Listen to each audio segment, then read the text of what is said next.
It's a stem. Such stem. I always think you write something else when you write that, though. Properties. Something wrong with my brain. So, Google Doc. What is that? Looks like we're good. Hello, everyone. Is people watching? Hi. Are people watching? Abigail, hello. Von the Van, hello. People find in it? real? Are you using your cam or are you leaving it off? It doesn't really matter. I'm using my cam. Don't 'cause worry. if you left it off, Cameron. we would just put gameplay. My voice over is your- set. That's all. You're just using Cam. Poor Cam. Yeah, I do need to turn Jacob down though. Yeah. Yeah, He's- because you're on He's 200. loud. So I'm gonna turn you to 100. Now you talk. Okay, is that better? Ilya, you talk. I am talking. Actually, Daniel. that was singing, but now I'm talking. Daniel, you talk. Speaking words, talk. All right, Talk. you need to be louder. You're at Oh, okay. 200. You need to just turn your microphone up, cause you. Okay. Alright. Sorry, that's too high. So the rest can be fixed in editing, so it'll just be Woo. bad for the people that are. It's not really bad. How The do I- phrase hold on, one everyone second. that works on a movie hates. They'll fix it in post. Got to do Especially if you're the this, or editing does it go dude. around the other way? They're like, I am not a god. Can you not do that? Maybe this way. No, that's. I think like this. This will be Makes good. me think of that Marvel DC meme that's like DCP So gods that want to be humans, and then it shows Batman, and it's like, I am human, and then Marvel humans that want to be gods shows Thor, I am a god. Technically, he's a demigod, but 18 people watching. Hello, everyone. Yo, this game will be amazing no matter what. Skyward Sword HD better come out on Breath of the Wild 2 second anniversary. Yeah, I think that's that actually would be coming up. I'm still waiting on my Ocarina of Time Switch. That's more than likely. All right. So, what's the order that we're doing? Bananas. Can you guys share it on like First. Twitters and stuff while I do the intro? Yeah, please. Wait, what are we Share on doing? the tweetors. Yeah. Put pasta in my mouth. And I updated the Zelda mailbag, so that'll be fine. Ooh, Yay. good. Oh, you put on Discord already. Good. Would you guys want to switch to Skype instead? Is that a possibility? Skype hates me. Okay, never mind. Okay. Sorry. Because the If you video, remember what happened last time Yeah. with my video. it's just the video quality on Skype is like 10 times better. Like it's actually HD, but it's fine. Ooh, It's That might good. be why mine kept cutting out, because it couldn't handle the quality. Yeah. too much HD. Yeah. All right. So Which everyone's HD ready? really- Oh, this Oh, is your yeah. second podcast in a row, Jacob. Yeah, I Nice. guess. All right, everyone's good. Yeah. What number is this? 62. 2? Yes? 26th. Within. All right, so it's gonna be like tomorrow. It's probably before 100. we're done. All right. Like we always like end up like doing like we did probably like 3 in a row that were like 35. So Yeah. All right, so everybody listening, Who knows? before we begin the intro, we are going to be talking about 2, maybe 3 of the new Zelda games. We're going to mention all of them that are in development, but we're only really going to be talking about 2.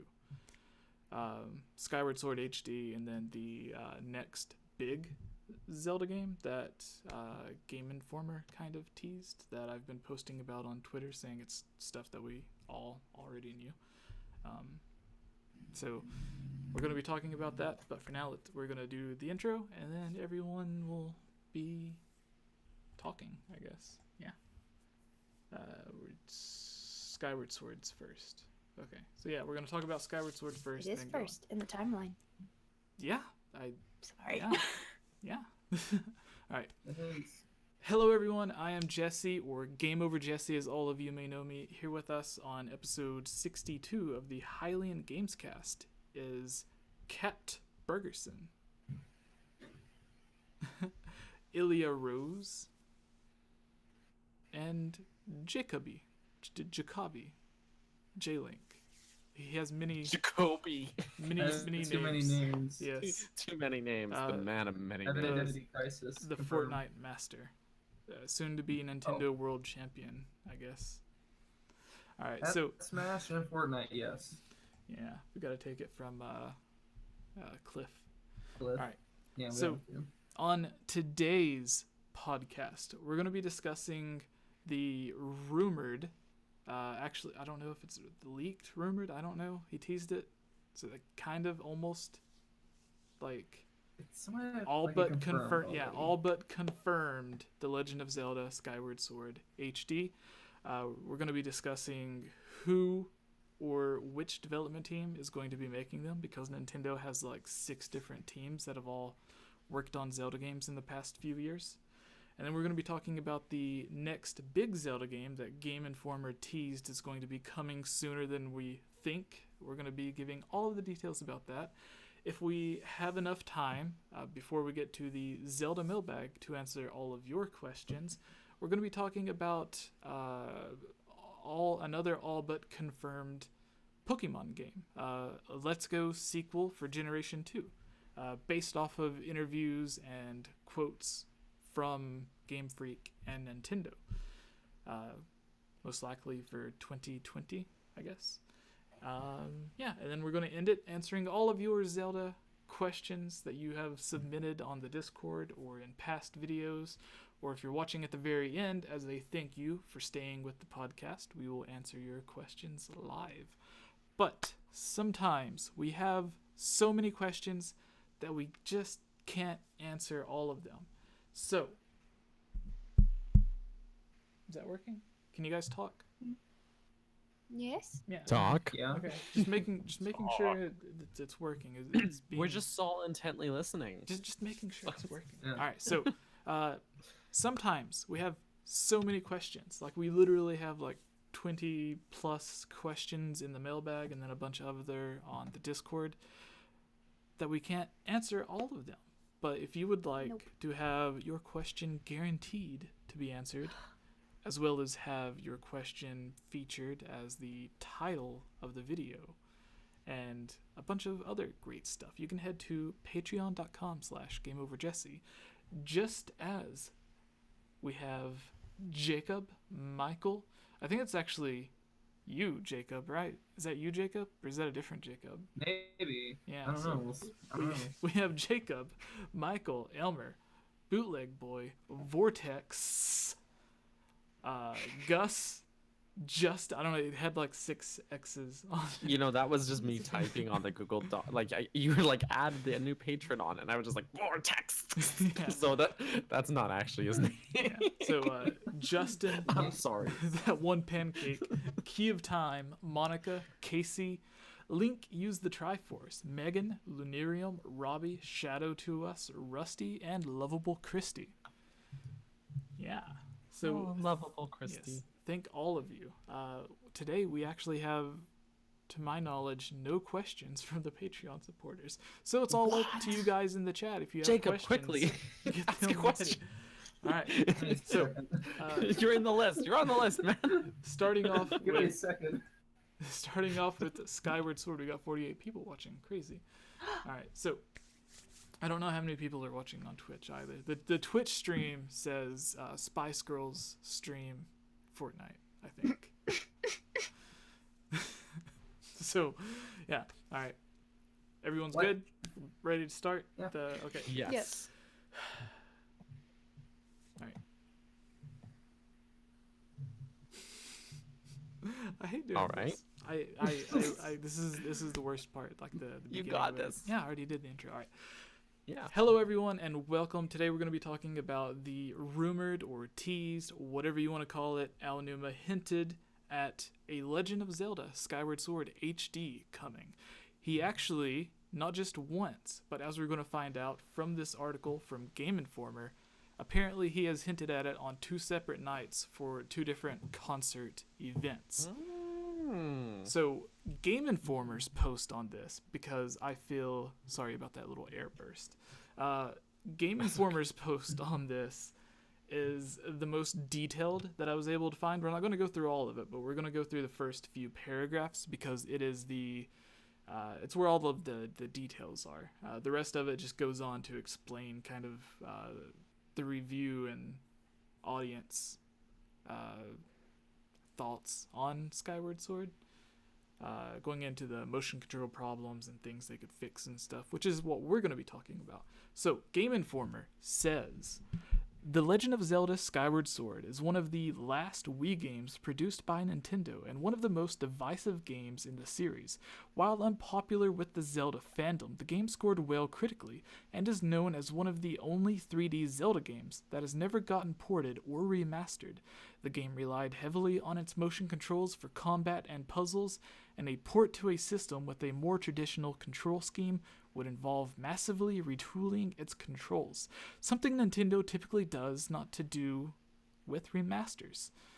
Is that a typo? Typically does not do with remasters. Okay. A hint from the producer of the Zelda series over the weekend, though, might indicate that Nintendo's looking into it. 2 concerts were held in Osaka, Japan over the weekend with a special surprise for the evening session. According to attendees, Zelda chief IG Aonuma came out at the end of the show to deliver a special address. As an opening line, Aonuma teased the people, hoping for an announcement by saying, according to translations, "I know what you're thinking, Skyward Sword on Switch, right?" And the audience applauded. It's unclear if Aonuma was joking, but he does not have a tendency matter-of-factly talk about future Zelda projects while they're on his mind, which is kind of wrong because that's basically all he's been doing since Breath of the Wild released. It goes on. Skyward Sword's famously divisive. It goes on talking about the drama with the motion control. A lot of people loved it. A lot of people hated it. A lot of people just hated the game because when it came out, we were like a few years into the PS3, Xbox 360 cycle where everyone was getting like HD 720p games, and then Nintendo comes out with, a 480p game on the Wii. By comparison, it's not going to look as great, but they did as much as they could with the art style to make it look as good as it possibly could on the Nintendo's, almost said Switch, on the Nintendo Wii. A lot of people may not know, but they actually ported it to the Wii U along with Metroid Prime Trilogy, but it was just a port that ran in like the standard 480p, but it looked a little bit better because it was running through an HDMI cable as opposed to the red, yellow, white cables that the Wii mostly used. So everyone... And you still use the same... You still had to use your Wii remotes and nunchucks, so...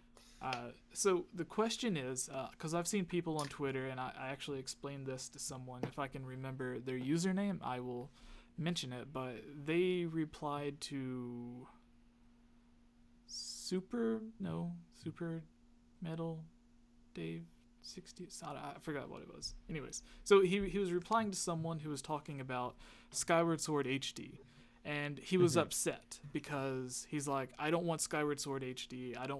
Why are they making all of these remakes? They need to focus on their new games. So that's not how it works. To clear up, all of the ports and remakes, they do take a bit of time away from like Aonuma or whoever the lead developers are among all of the projects. But the team that is specifically working on these games are not Nintendo. So this goes into another segment that we'll have in another video that I'll be posting tomorrow for the people that are watching this not live. We're going to be talking about their new Zelda game that they've mentioned, the big game that's coming after Breath of the Wild. So Nintendo at all times has 2 different teams dedicated to working on Zelda games. They have their handheld team that works on games like A Link Between Worlds, Spirit Tracks, and then they have their home console team that specifically works on like Twilight Princess, Skyward Sword, Breath of the Wild, the big huge Zelda games, the ones that do take like 5 years for them to make. And then they also have third parties. If we go back a few years ago, there were like 5 to 6 different Zelda games all in development at the same time. A lot of people think that Nintendo just has 1, maybe 2 Zelda games in development at once, but at all times they have 2, 3, sometimes even more. So at that time we had Nintendo was just a couple of years coming off of Skyward Sword. They were in pre-production of Zelda Wii U, which would become Breath of the Wild. At that same time, they were working on Wind Waker HD so they could learn how to develop easier on the Nintendo Wii U, because they hadn't worked on a HD game before, that team specifically. So it was easier to take a game they were familiar with and adapt it to the engine than it would have been to just learn how to build a game from the ground up on the engine. So that's why they made Wind Waker HD, and it helped them create Breath of the Wild faster than they would have if they wouldn't have created Wind Waker HD. And then while that team was working on those 2 games, because they were split up, one was coming up with ideas and stuff for Breath of the Wild, while the other team was learning the mechanics of the engine, building Wind Waker HD. And then we had their handheld team, which was coming off of A Link Between Worlds. And then they had Grezzo, which had just finished Ocarina of Time 3D, working on Majora's Mask 3D. And then you had the team that was working on Hyrule Warriors. And then you had the team Tantalus, which was beginning work on Twilight Princess HD. So like in that 1 to 2 year time frame, there's like 6 different Zelda games being worked on at the same time. And the Twilight Princess HD concept took almost no time away from Breath of the Wild, just as Skyward Sword HD, if it is being worked on, won't be taking time away from whatever the next big Zelda game is, because whatever their handheld game is, they've been working on it for 3 to 4 years, I guess, since Triforce Heroes has released. So it literally should be announced and releasing anytime, because 4 years is almost twice as long as any of the other handheld Zelda games. And then we have Aonuma confirming that they had started working on the follow-up to Breath of the Wild, which he said he wanted to, and this goes into a little bit of what Game Informer was talking about with the game coming sooner. They had mentioned that it was is it the Triforce Heroes team or whatever, and then the host said something along the lines of not necessarily, and what he was referring to, which we'll get into more depth into it on the next section, but what he was referring to is during the interview that they had with Aonuma when Breath of the Wild first released. So everyone's talking about the news as if it's something new, like, oh, we found out something new, when really it's stuff we already knew, because Aonuma told them in an interview, you can watch it on YouTube, he and Miyamoto are both being interviewed, and he says that he wants to take the multiplayer aspect from Triforce Heroes and build something using the engine of Breath of the Wild. So they're working on their handheld game and their home console game. So what developer would be working on Skyward Sword HD if not Nintendo themselves? Well, Tantalus is the most likely option, as like they are what is called a port studio. Their entire focus is, while they might make a few of their own original games, their main focus is to take other third-party games and port them to the Nintendo Switch. So games that are made for PlayStation 4 and Xbox One, they take those games and try to make them work as best they can on the Nintendo Switch. Games like Doom or whatever, like they're not necessarily the ones that worked on the Doom ports, but that's what they do. And that's what they did with Twilight Princess for the Wii U. They took a GameCube Wii game and did the best they could to bring it to the Wii U. So another team that Nintendo has let take control of the Zelda series for a while was Grezzo. At first, they worked on Four Swords Anniversary Edition for the 3DS. It was like a download-only thing, and it had a few updates in it that made it different from the original version. And then they did a good job with that, so Nintendo let them work on Ocarina of Time 3D. They let them have a little bit more freedom. That's why you've seen some of the changes in it. There were like textures that were different. There was like you could find the Book of Medora like hidden in different places, and there was just fun little changes added to it. And that game was really successful. Ocarina of Time 3D was one of the best-selling Nintendo 3DS games.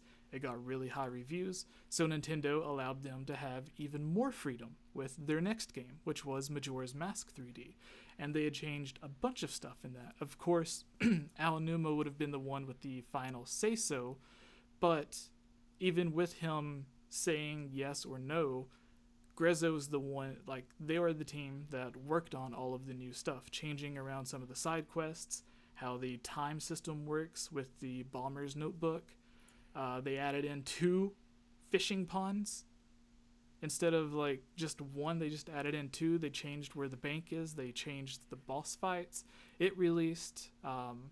It got a lot of reviews, but there were a few people that were angry about the small changes that they had made. So with them getting more and more freedom with these remakes on the 3DS, Nintendo let them work on an entirely new Zelda game, which was Triforce Heroes. But with Triforce Heroes, Nintendo also created a brand new team. So it was like a mix between Nintendo and Grezzo working on Triforce Heroes together.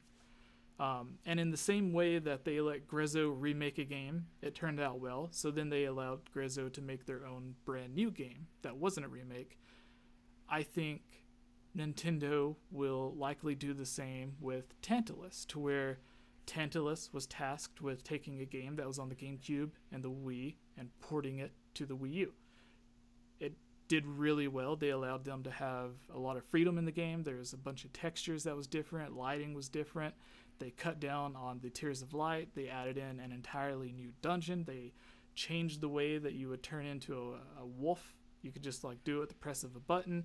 They added in the whole map functionality with the gamepad and everything. There's a lot of stuff that they changed, and a lot of the improvements were making the game better than the original. So since that game came out, sold well, everyone liked the changes for the most part, it would make sense that since Nintendo is teasing Skyward Sword HD, that they would, if you think about it, you have a Wii game, like a Wii Zelda game with motion controls, and you want a team to port that game or remake it for the Nintendo Switch. You would go to a team that already worked on a motion control Zelda game that was on the Wii. Even though they had the GameCube version, they also worked with the Wii version. Yeah, sorry, I lost thought. And then the final fact to this, before we all start actually discussing it, because I wanted to get out all of the facts, I did a lot of research on this actually. So I forgot his name, but the person who was in charge at Tantalus, because they have several different development teams, like Nintendo, Capcom, everyone has different development teams. There's teams that work on Zelda, Mario, Donkey Kong, everything. Tantalus also has 2 or 3 different teams. And the main developer or producer, the person who was in charge at Tantalus that overseen the Twilight Princess remake, that project, from what I could tell, took about a year or 2 for them to fully remake the game and release it and everything. And since then, Tantalus has released a few different games. So if you just look at that, it's like, oh, well, they can't work on Skyward Sword because they've been releasing like 2 games every year. But that specific person who is in charge of that team hasn't released a game in over a year, which means he's been working on something for over a year that we don't know about. And since Tantalus is the most likely development team to work on a Wii Zelda game that has motion controls and move it to the Switch, because that's what they did with Twilight Princess, even though it also had its GameCube version, all of the clues fit together. Aonuma wouldn't hint at this if it wasn't happening.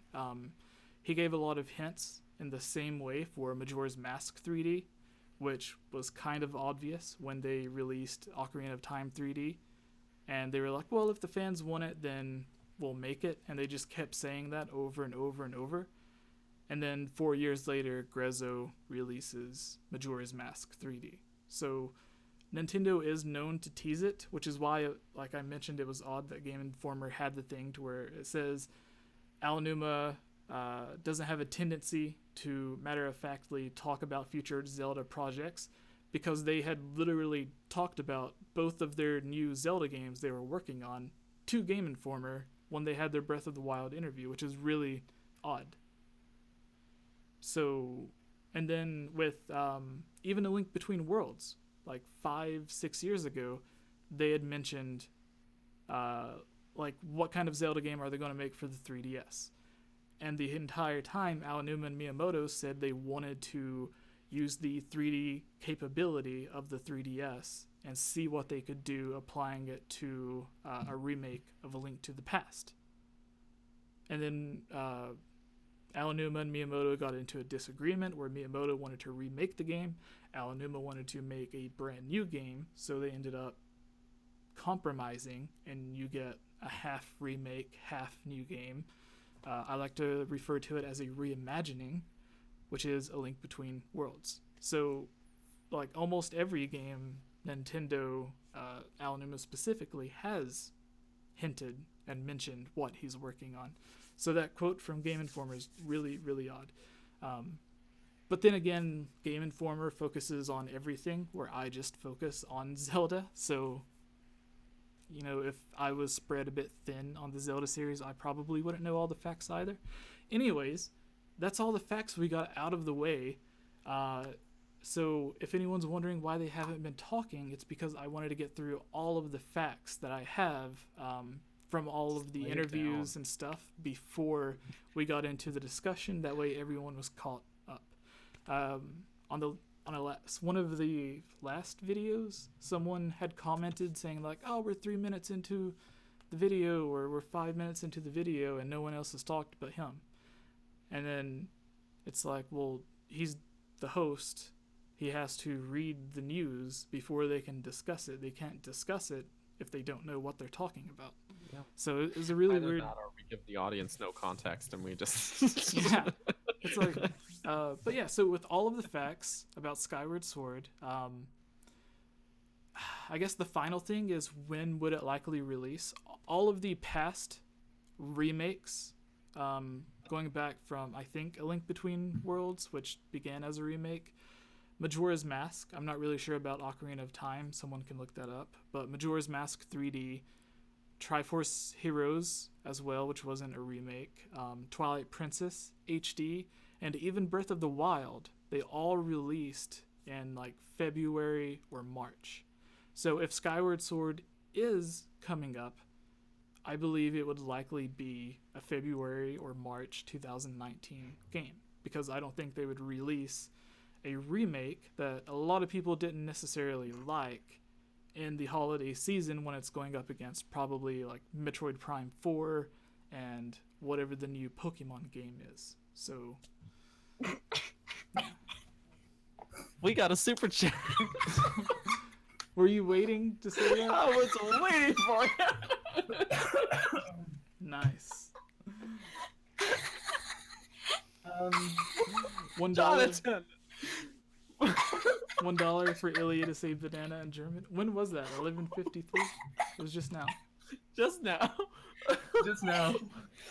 It's something that happened a little bit. It's not even impressive, guys. It's literally not even impressive. It's literally die banana. I'm so sorry.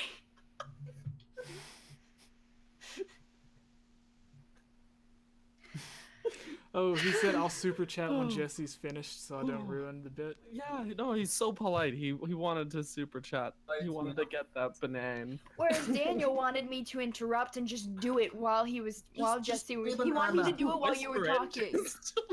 He just wanted me to go deep banana. Yeah, just to whisper it. It's like, The French That would've version called ruined it it. Z banana, to be honest. Oh Instead my of D goodness. banana. Oh my god. Oh, thank you, Jonathan. Oh. You are so the man. Oh my god. I am crying right now. Oh my god. Stream just falls apart. Jesse worked so hard to give all that information, and it's finished with me saying banana in German unimpressively. Deep banana. What's up, mama? We're making that a command and see in Discord. Gibbs, get on it. Whoo-wee. It's all good, Oh. right? Sorry, Jesse. You okay? Jesse, why do you invite us back? Why do you invite us back? I'm sorry. You guys are. I've my friends. orchestrated something terrible. Yes, it's Daniel's fault. For everyone in the chat, I turned everyone's volume up because I noticed it was a little low in my mixer, so I was able to turn the volume up, and then I could just turn down my volume on the microphone, so it's all good. But look at this. People are happy. Javier says LOL with like 3 happy faces. Worth it, says Jonathan. Amanda, best podcast, yes. Oh, Cliff. D banana for Smash. Yes, Cliff. D banana for Smash. I can just sing of that banana Back in like 2 seconds. Now- Oh no, we've driven him away. But This see, time, no, controversial now I'm jokes allowed. imagining. See now, Oh. ugh, that stupid joke, which apparently no one understood. That joke, what happened in Smash. Banana confirmed for Smash. D banana, and Well, I'm thinking of Donkey Kong. Oh, banana. not Donkey Kong in German. Oh, die Banane. You better be making it, Gibbs. You better be making my that command in goodness. Discord. We Oh, pay you the small bucks for a reason. good one. I'm lurking, but that was hilarious. Oh, thank you. Also, that joke you made, Ilya, like I wasn't in that episode of the podcast, but it made me laugh very hard. I just Ego want one, yeah. that. I could have changed the beginning for something Killed else, me, and that it was literally so- wouldn't have changed the joke at all. No, the joke was hilarious. Also, hello, I retro. thought it was a Oh, he's here. joke as well.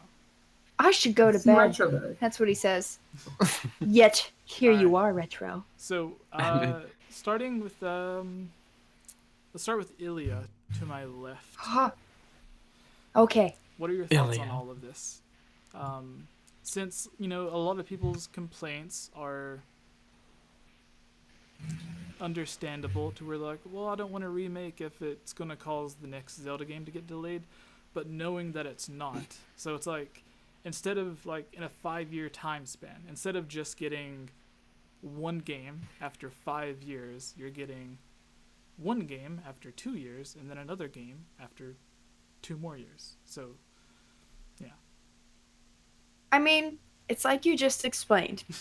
They're not, because I know people will still comment and be like, but, and it's like, did you not listen to that last bit? I mean, obviously the rest of us were talking about bananas in the chat, but. So I my blame wife Daniel. just is like killing herself laughing. Just. Is she watching the podcast? Or is she just watching you? But then both. But and then she texted me and said, "You said the joke killed you." And, oh, I've made a terrible mistake, everyone. Oh my gosh. Sorry. Well, I'm sorry. Skyward Sword. Yes. How I look at it But Zelda is, today. let's say it would take 4 years for the next new game to come out, but it would take 5 years if they make a remake. Would you rather wait 4 years of nothing, or get something in the middle of that, even though it's going to be pushed off a little longer, and still have something while you're going at it, you know? Just saying. But as far as an actual Skyward Sword HD release, I've said before, I'll say it again, just make motion controls optional for people like me who are left-handed. It is not because I think the motion controls suck, because I have not yet played the game, because I'm left-handed and I am not coordinated, even though I danced for 15 years, so that doesn't make sense at all. Anyway, I trip upstairs. Anyway, I don't have stairs in my house, so was that a lie? I don't know. This is what it's not even midnight yet. We are 1 minute till midnight, and look what's already happened to me. Okay. The only other thing I would say is I really want this to happen because more Zelda on my Switch. Yes. Why would I say no to that? That would be dumb. Unless it was Triforce Heroes, then I'd be like, please don't. But even then, I might still buy it. Who knows? Depending on how cheap it is. Based on the gameplay I have seen of the game, this is just from me watching it and what I've experienced watching it, because that's all I have thus far. Can they please get rid of one of the imprisoned fights? Would it hurt the storyline if they got rid of one of the 3 imprisoned fights? I can't be the only one that didn't hate it that much, right? I just wouldn't want to do it 3 times. Like the only time I would but it's nicely when you spaced did out. the Dragon Rush thing. Oh, yes. Field, Yes. That was annoying, but other than that, the story was fine. During the story, it's fine. Yeah, absolutely. When you're doing boss rush, after doing that, you've now fought the imprisoned 6 times, and then it's annoying, you know? But because pick your poison. Do you want to do that, or do you want to do this with the story? I don't know. Let's just put them both in, so we can screw around with people. Just screw with them. So another and my other thing about Skyward Sword HD is I don't know how many people would agree with me on this. I feel like a lot of people would. I think. We'll see. Who knows? I think with an HD release, there should come a CD of the orchestrated music. Yeah, like they did the last time. Another one? Yeah. Yes. Give us some Breath of the Wild music on there, though. On the Wii release, they had a collector's edition that came with a golden Wiimote. So if it came with... I almost got that on eBay. Yeah. So for kicks and giggles. I have it. This could come with golden... Show off. It could come with I golden have it with me. I have it back in my like house, which is 100 miles north of me. So. Yeah. But I did not get the golden controller, because they were cheap and GameStop in Coeur d'Alene, so...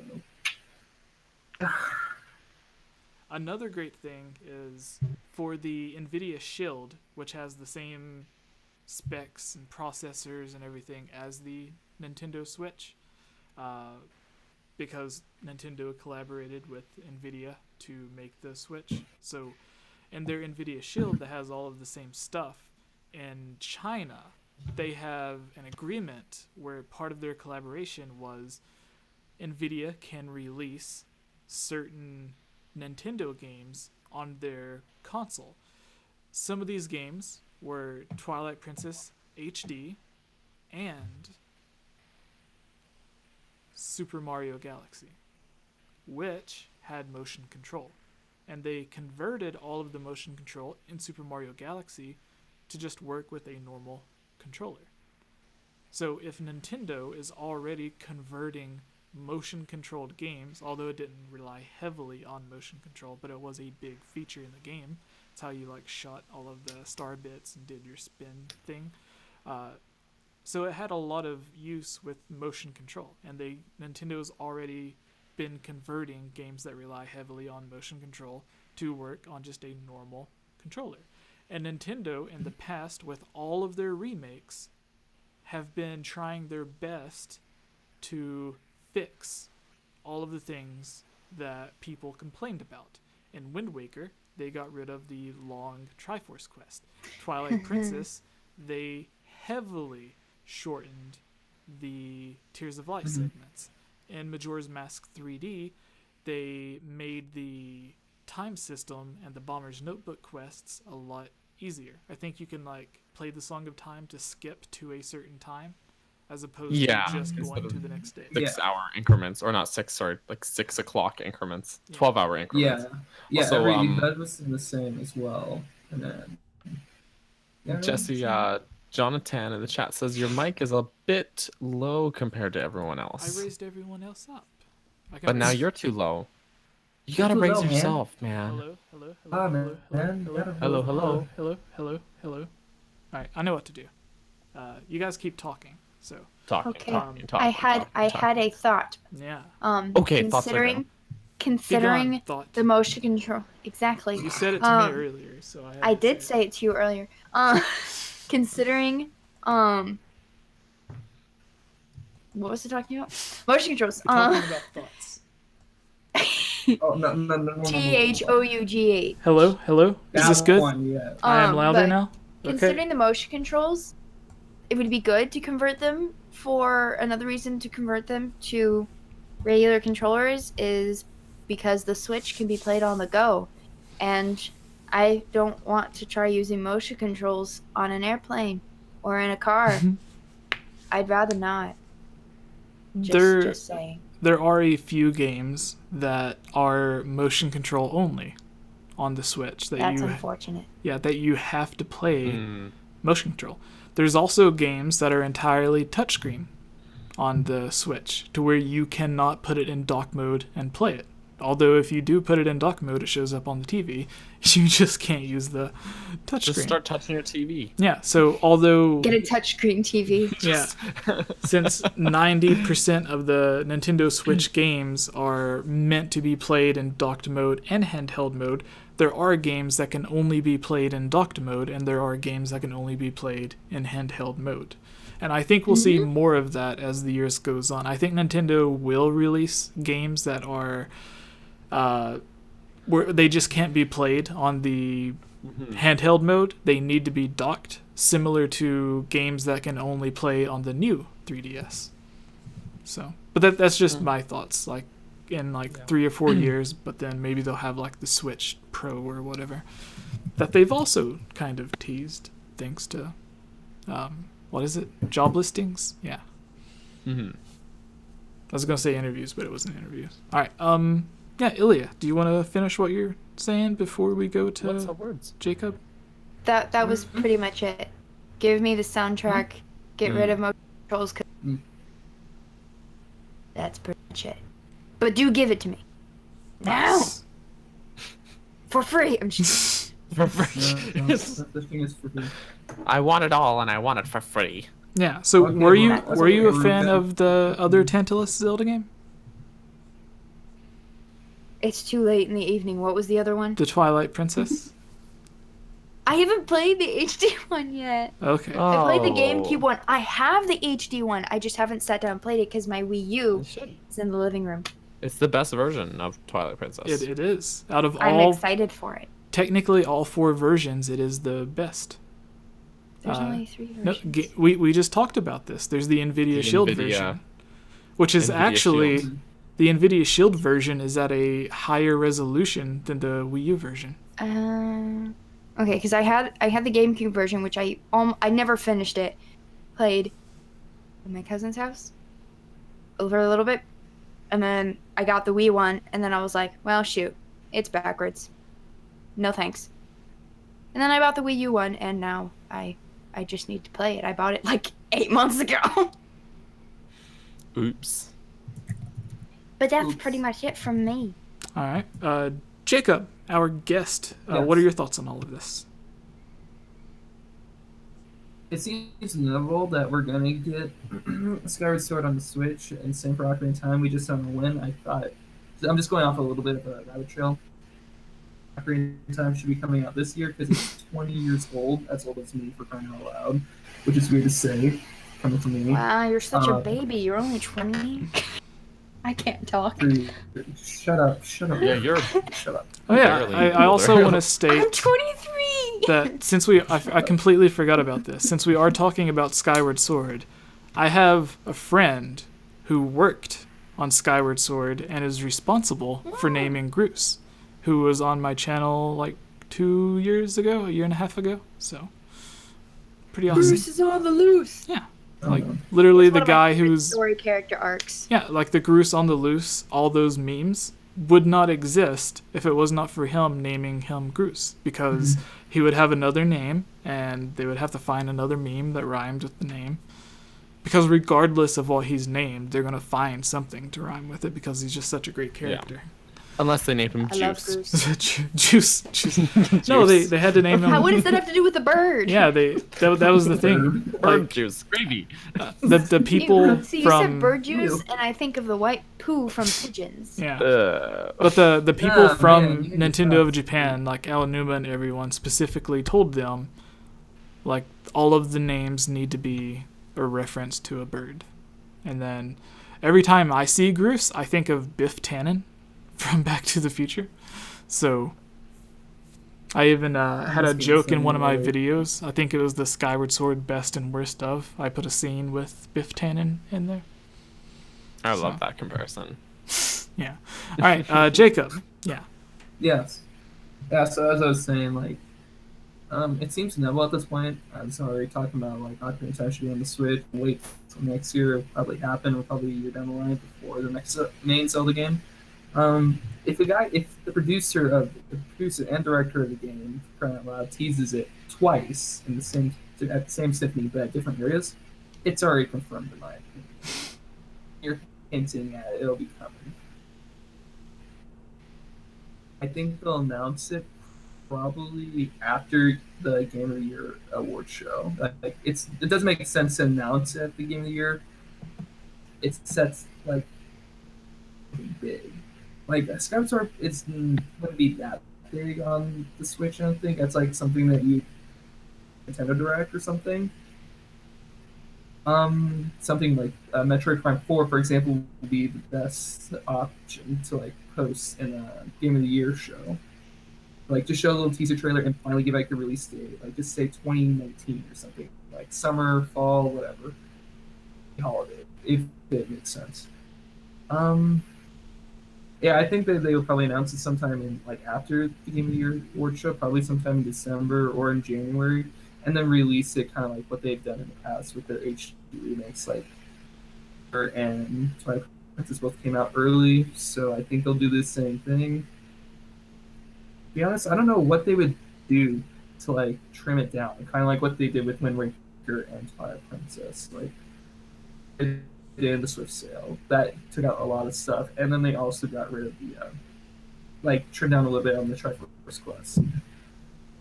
What you guys said for the Twilight Princess, they took out a bunch of stuff.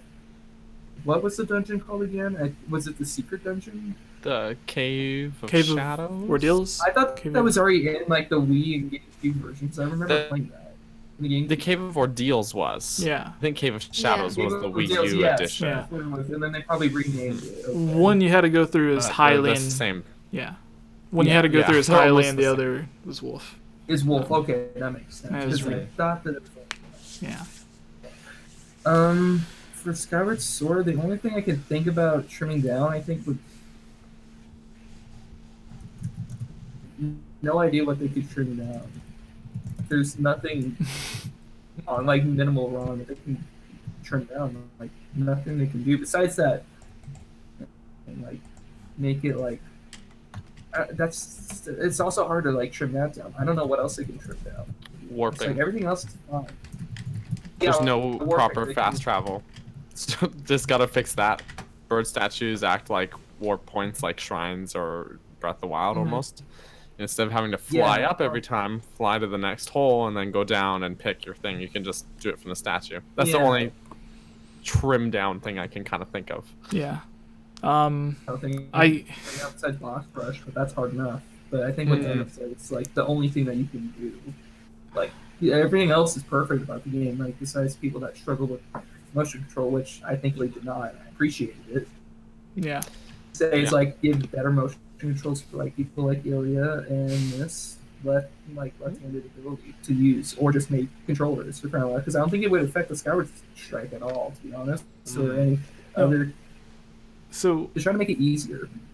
I played through The Legend of Zelda: Skyward Sword on the Dolphin emulator, and I mapped all of the controls to an Xbox 360 controller, to where if you wanted to swing the sword, you would hold down the R2 button, and then if you moved the stick, the analog stick up, Link would swing up. If you moved it to the right, Link would swing to the right.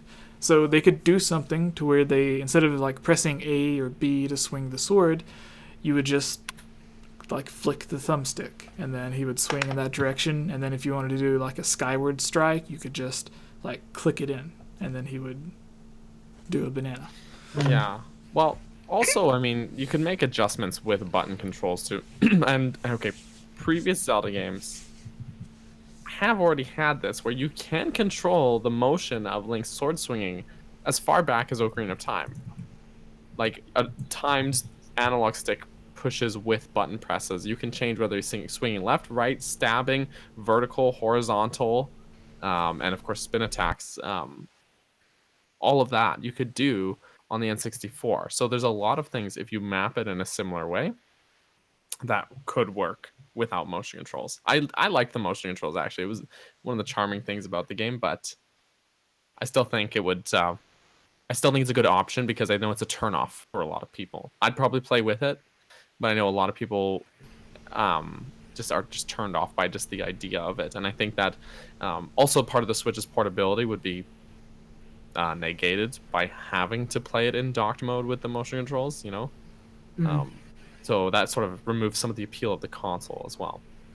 Totally what Jacob was saying as well. I agree. Like if Onuma is mentioning it not just at one concert as a throwaway comment, but at 2 consecutive shows, it's too deliberate to be anything other than a tease or a confirmation. I want to say we know that he at least mentioned it in one concert, but we don't know that he's mentioned it at 2. This is from Game Informer, who were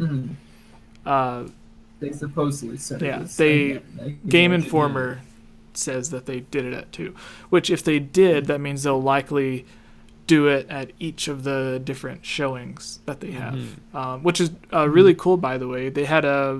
They streamed it online to where you could buy like an online ticket to watch the concert digitally. So that's a thing if people want to do that. It'd be really cool. Oh, in the chat, Abigail Garber suggests another really good trim down there. She said, in the Game Explain discussion, they suggested the remake letting you also fly your Loftwing at night. Yeah. Because that's a weird. It was a really weird restriction in the first game, and it totally killed me the first time. I was in Skyloft and I just like jumped off. Sleep or something? Yeah, so I mean, yeah, I guess I don't know. But No, you had to be a senior. They have the guards that fly around. Fly at night. Right, but the first time I was playing, I just leapt off the edge. And I was like, why is my bird not coming? Oh God, help me! I made a terrible mistake. So, since Abigail mentioned the Game Explain discussion on Skyward Sword, I brought this up before we started this podcast, but my first podcast that I had, called the Nerdvana podcast, wasn't a great name. Puns! But, yeah. Hey, nothing wrong with puns. It was actually from a TV show where, what was it? King of the Nerds was the name of it, and the like mansion that they stayed in, that they all competed in, they called Nerdvana because it was where all the nerd people, like it was basically heaven for nerds. It had like a bunch of really nerdy, cool stuff and like everything. So I used that name because I really liked the show.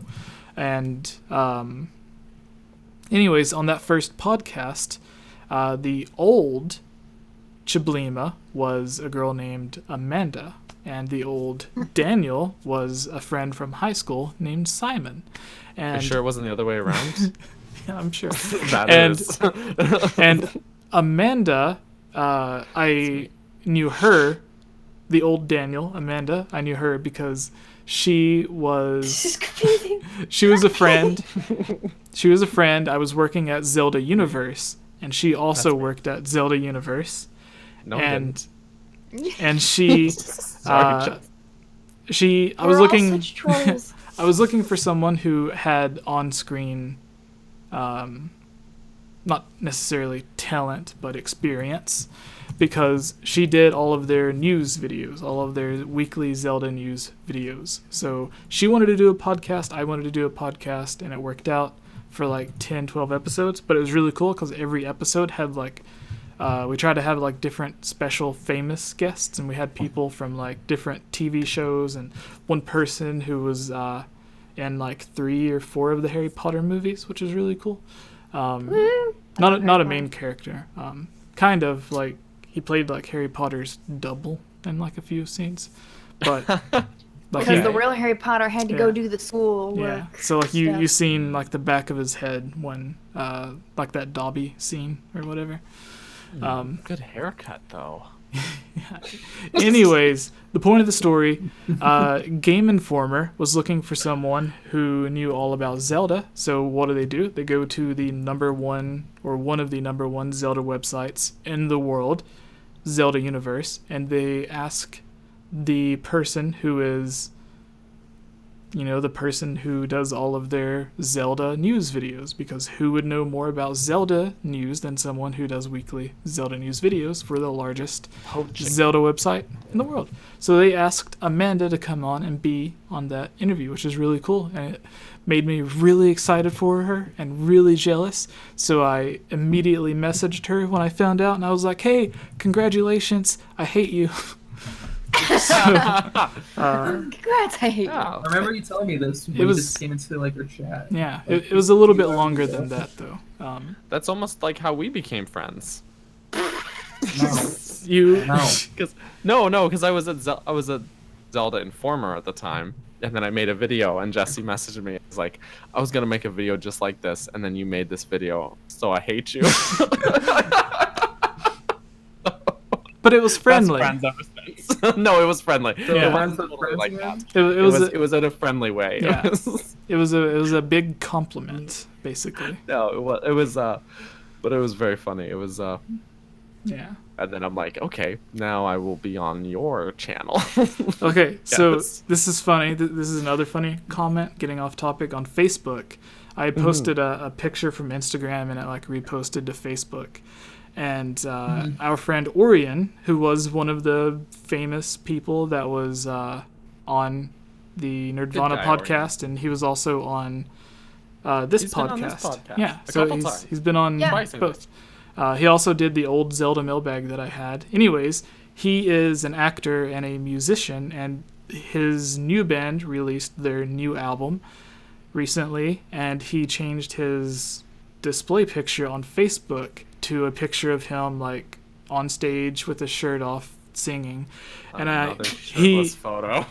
He liked. Oh no! Yeah, No. He liked my the picture that I went from Instagram, and I seen it, and I seen the picture that he had, and I was like, dude, Orion, do you spend all day doing sit-ups or ab workouts? And then he commented back and was like, haha, not at all. Try to keep up with a few push-ups. And I don't know, it was just really funny. Because, yeah, off topic, but... Oh, he's one of those people who just has a good metabolism. No, because I always assumed he was in shape because, you're always on tour and, like, on stage and stuff. But it's like, with the shirt off, I'm like, why is he just not a model? Like, he could just go to Victoria's Secret. That is Orion. Hey, Jesse. Oh, I love him. He's such a great guy, and he liked my meme, so I put a meme on Facebook about. Yeah. All right. So, are we all done with Skyward Sword? Yes. Yeah. So, going around, they made a special amiibo for Twilight Princess, which was Wolf Link. They wanted to make a new amiibo for Majora's Mask 3D, but they couldn't figure out how they would necessarily use the amiibo in Majora's Mask. And the amiibo they were going to make specifically for Majora's Mask was Skull Kid. But because they didn't, they had pre-production of the amiibo, like a Skull Kid amiibo does exist somewhere, but because they couldn't figure out how to use it in the game, like what in the world would Skull Kid do in the game? Like, I would vote for giving you Majora's Mask, and then like you just getting like super powerful or something. But anyways, because they couldn't figure out what to do with it, they just made it a statue, and that's why in certain copies you would get the Skull Kid statue. They did the same thing with Wind Waker. They wanted to include amiibo stuff. They made a Ganondorf amiibo, and then they couldn't figure out what to do with it, so they were like, we'll just make it a statue. And then they made Twilight Princess, and they finally figured out how to use the amiibo. And then we got a cool Wolf Link. So if we get a cool it's a beautiful amiibo for Skyward Sword, my vote is a Loftwing. And then instead of, I don't know what it would do, like maybe you could tap it, and then like it would just like fly down to wherever you're at and pick you up. instead that'd of be you having to like use the statues, because that's what you were talking Yes. about. Yes, let's do that. Yeah. So like, It'll be cool. yes. Fee amiibo A fi- or Fi. Oh, that Fi. would be something too. Like if you tap I the don't know what you use it amiibo, for. It Fi. recharges the battery in your Wii So- remote. So if you tapped the amiibo on like the Fi amiibo, it would like similar to the Pokeballs with Pokemon Let's Go. Like the Pokemon exist, like Mew is inside the Pokeball. You have to transfer Right. it to the game. So Yeah. maybe if you tap the amiibo, Fi's soul, like Mew's soul, will just go inside the amiibo, and then you don't have to worry about Fi popping up and being like, "Hey, battery." If they did that, everyone who bought the game would pay like $30 just to get that amiibo, so they didn't have to listen to Fi. But here's the thing: is that the Joy-Cons don't use AA batteries. Here's another thing. Bananas. You potentially have to listen to twice as many your batteries going dead because you have three batteries now. I think they learned from that with Wind Waker HD and just gave you a little battery indicator. And Yeah. that was way better, honestly. Just a little. Way, All right, way so better. my vote is Skyward Sword. You guys, Huh?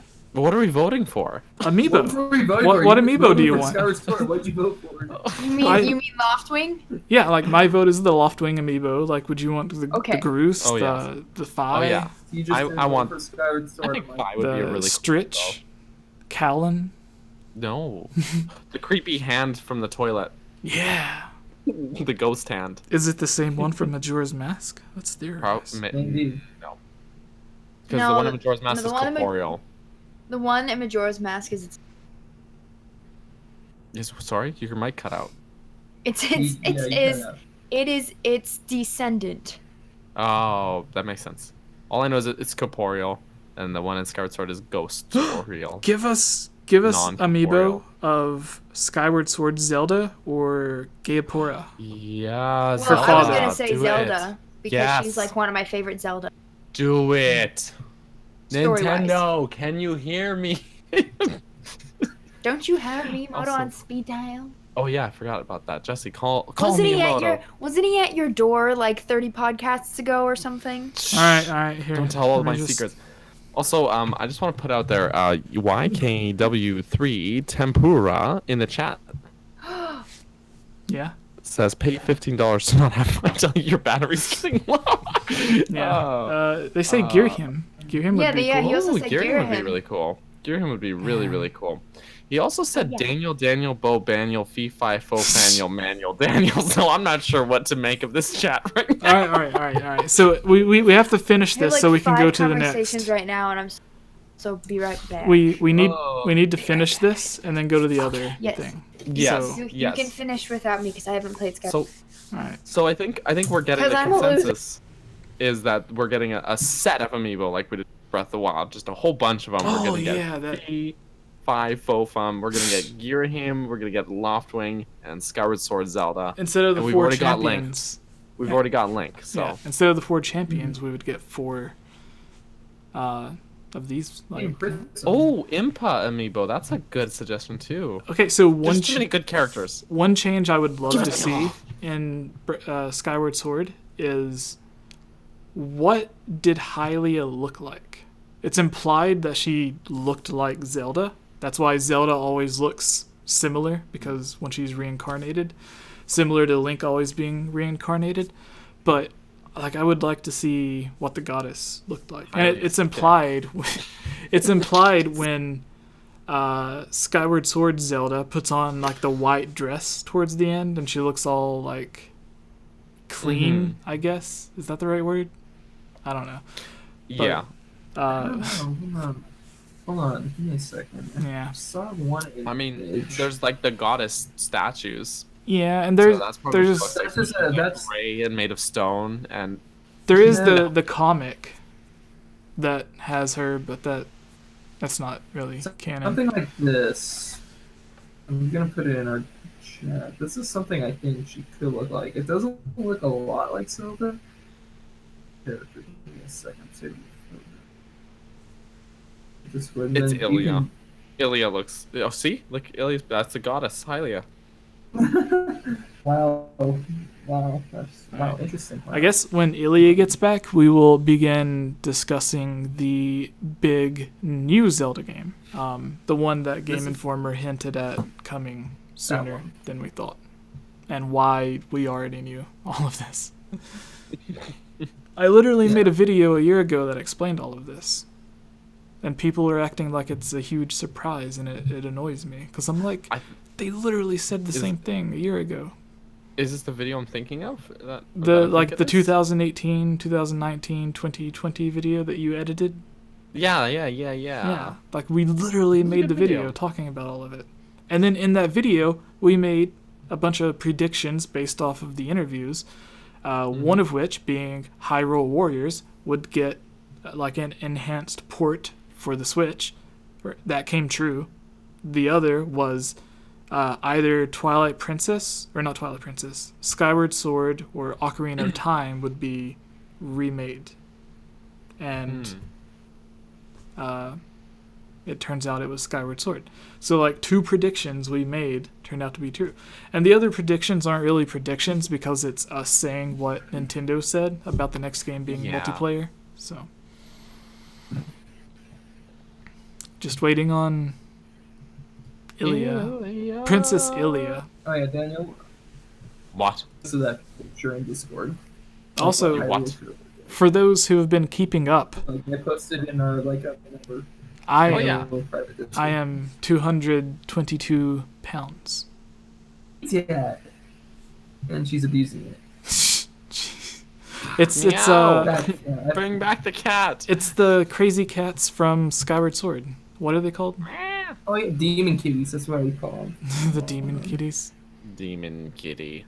The cat. Chat. Put F's in chat. All right, Ilia's back. We can begin talking about the next Zelda. Ilia. That took way longer than it Ilia. should have. You're in all black. You look like you're all gothed out. Well, I'm wearing sweatpants that are black and a Game Over Jesse t-shirt. Yeah. Trust me, I'm not God. Why do you sound like you just went out of the room and took 20 shots of tequila and then came back? I ran into some complications. Oh no, tequila. Where's my water? No. See, everything she says just furthers my suspicion. No. So like that scream that she did is similar to what they do in the goth music. So she's proving my theory here. She's going through her punk rock phase. That's what it is. I remember that phase. I just listened to a lot of Radiohead. Welcome to Friends with Friends. Yeah. Welcome to Friends with Friends. There's a pretty neat TV show called How I Met Your Mother. And it's pretty rad. It's got some fun moments. There she is. It's good, actually, except for I have some issues with some of the last season.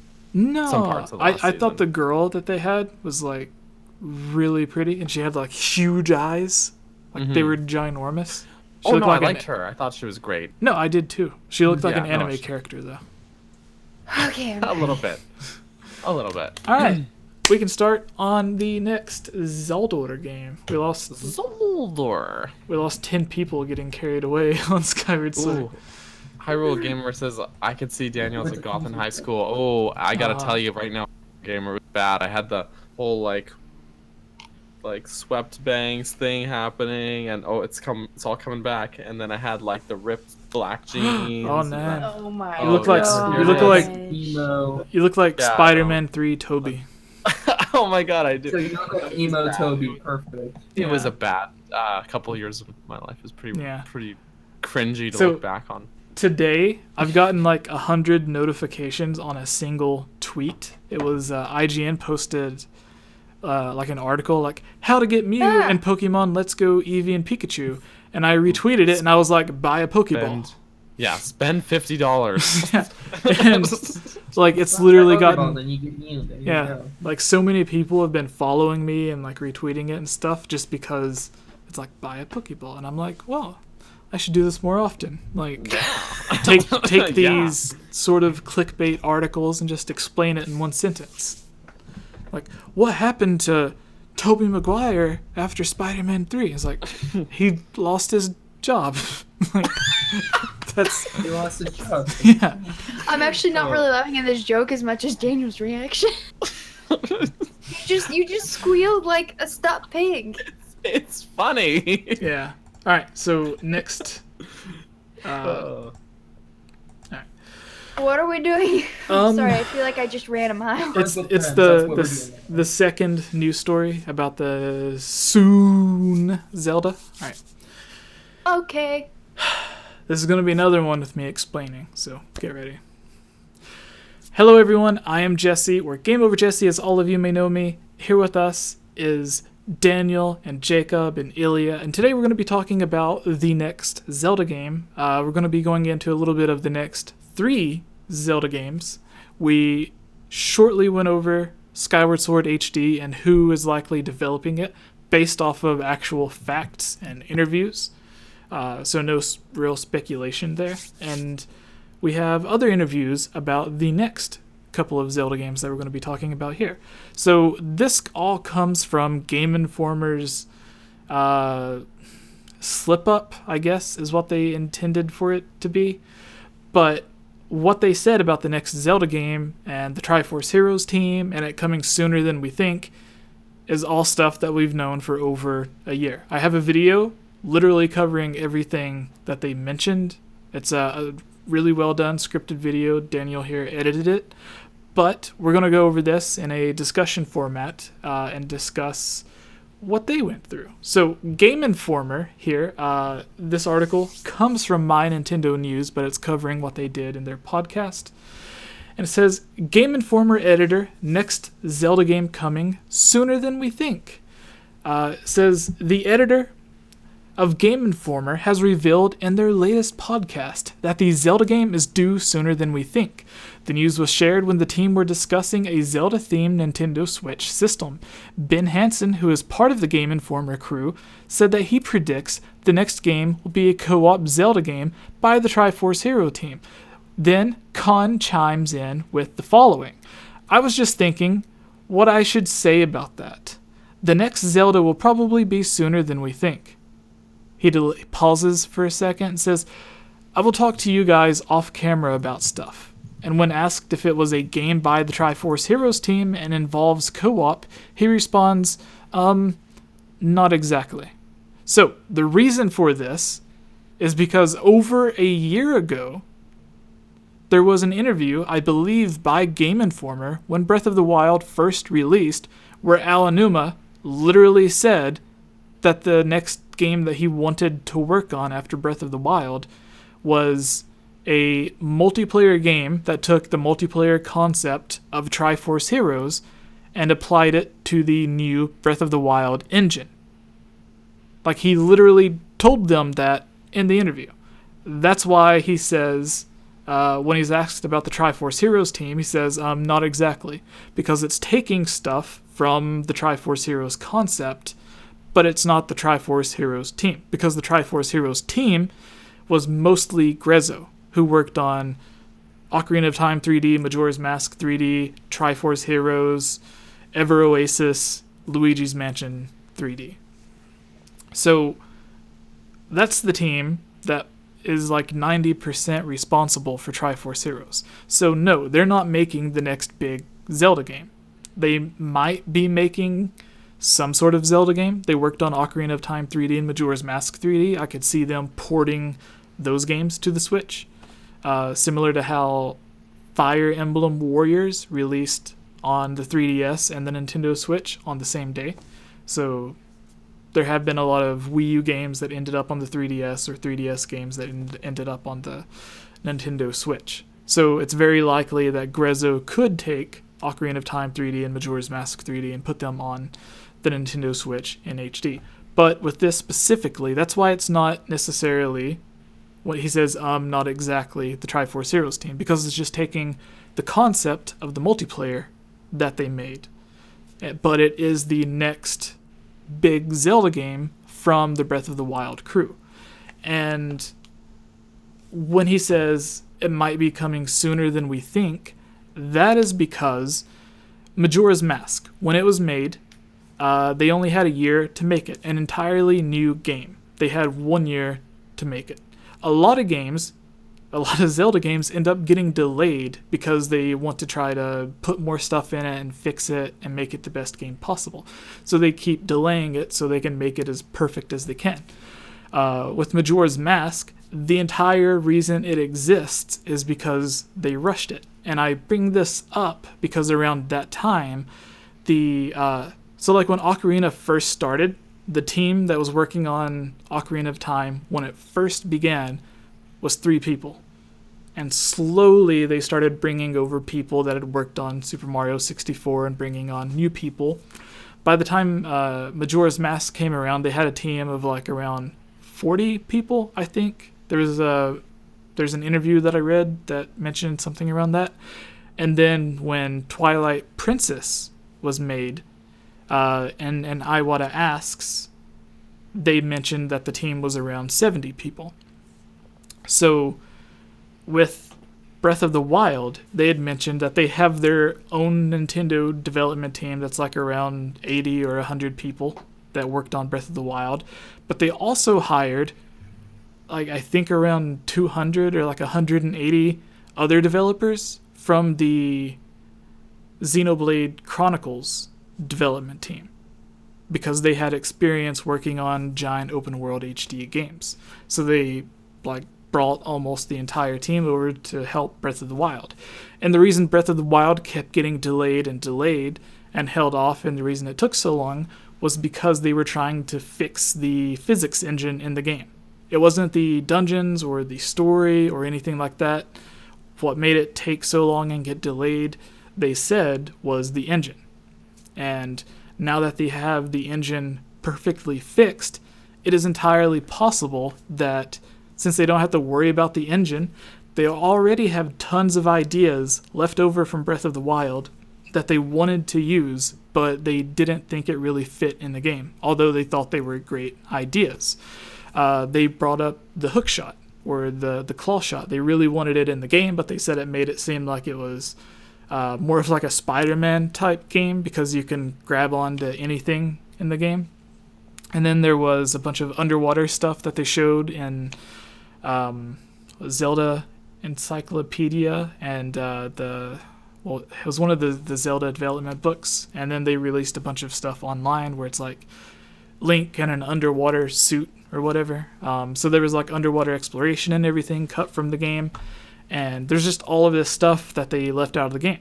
And that was part of the reason why Majora's Mask was able to be made so quickly, because they had all of these leftover dungeons that didn't get put into Ocarina of Time because of the Ura expansion.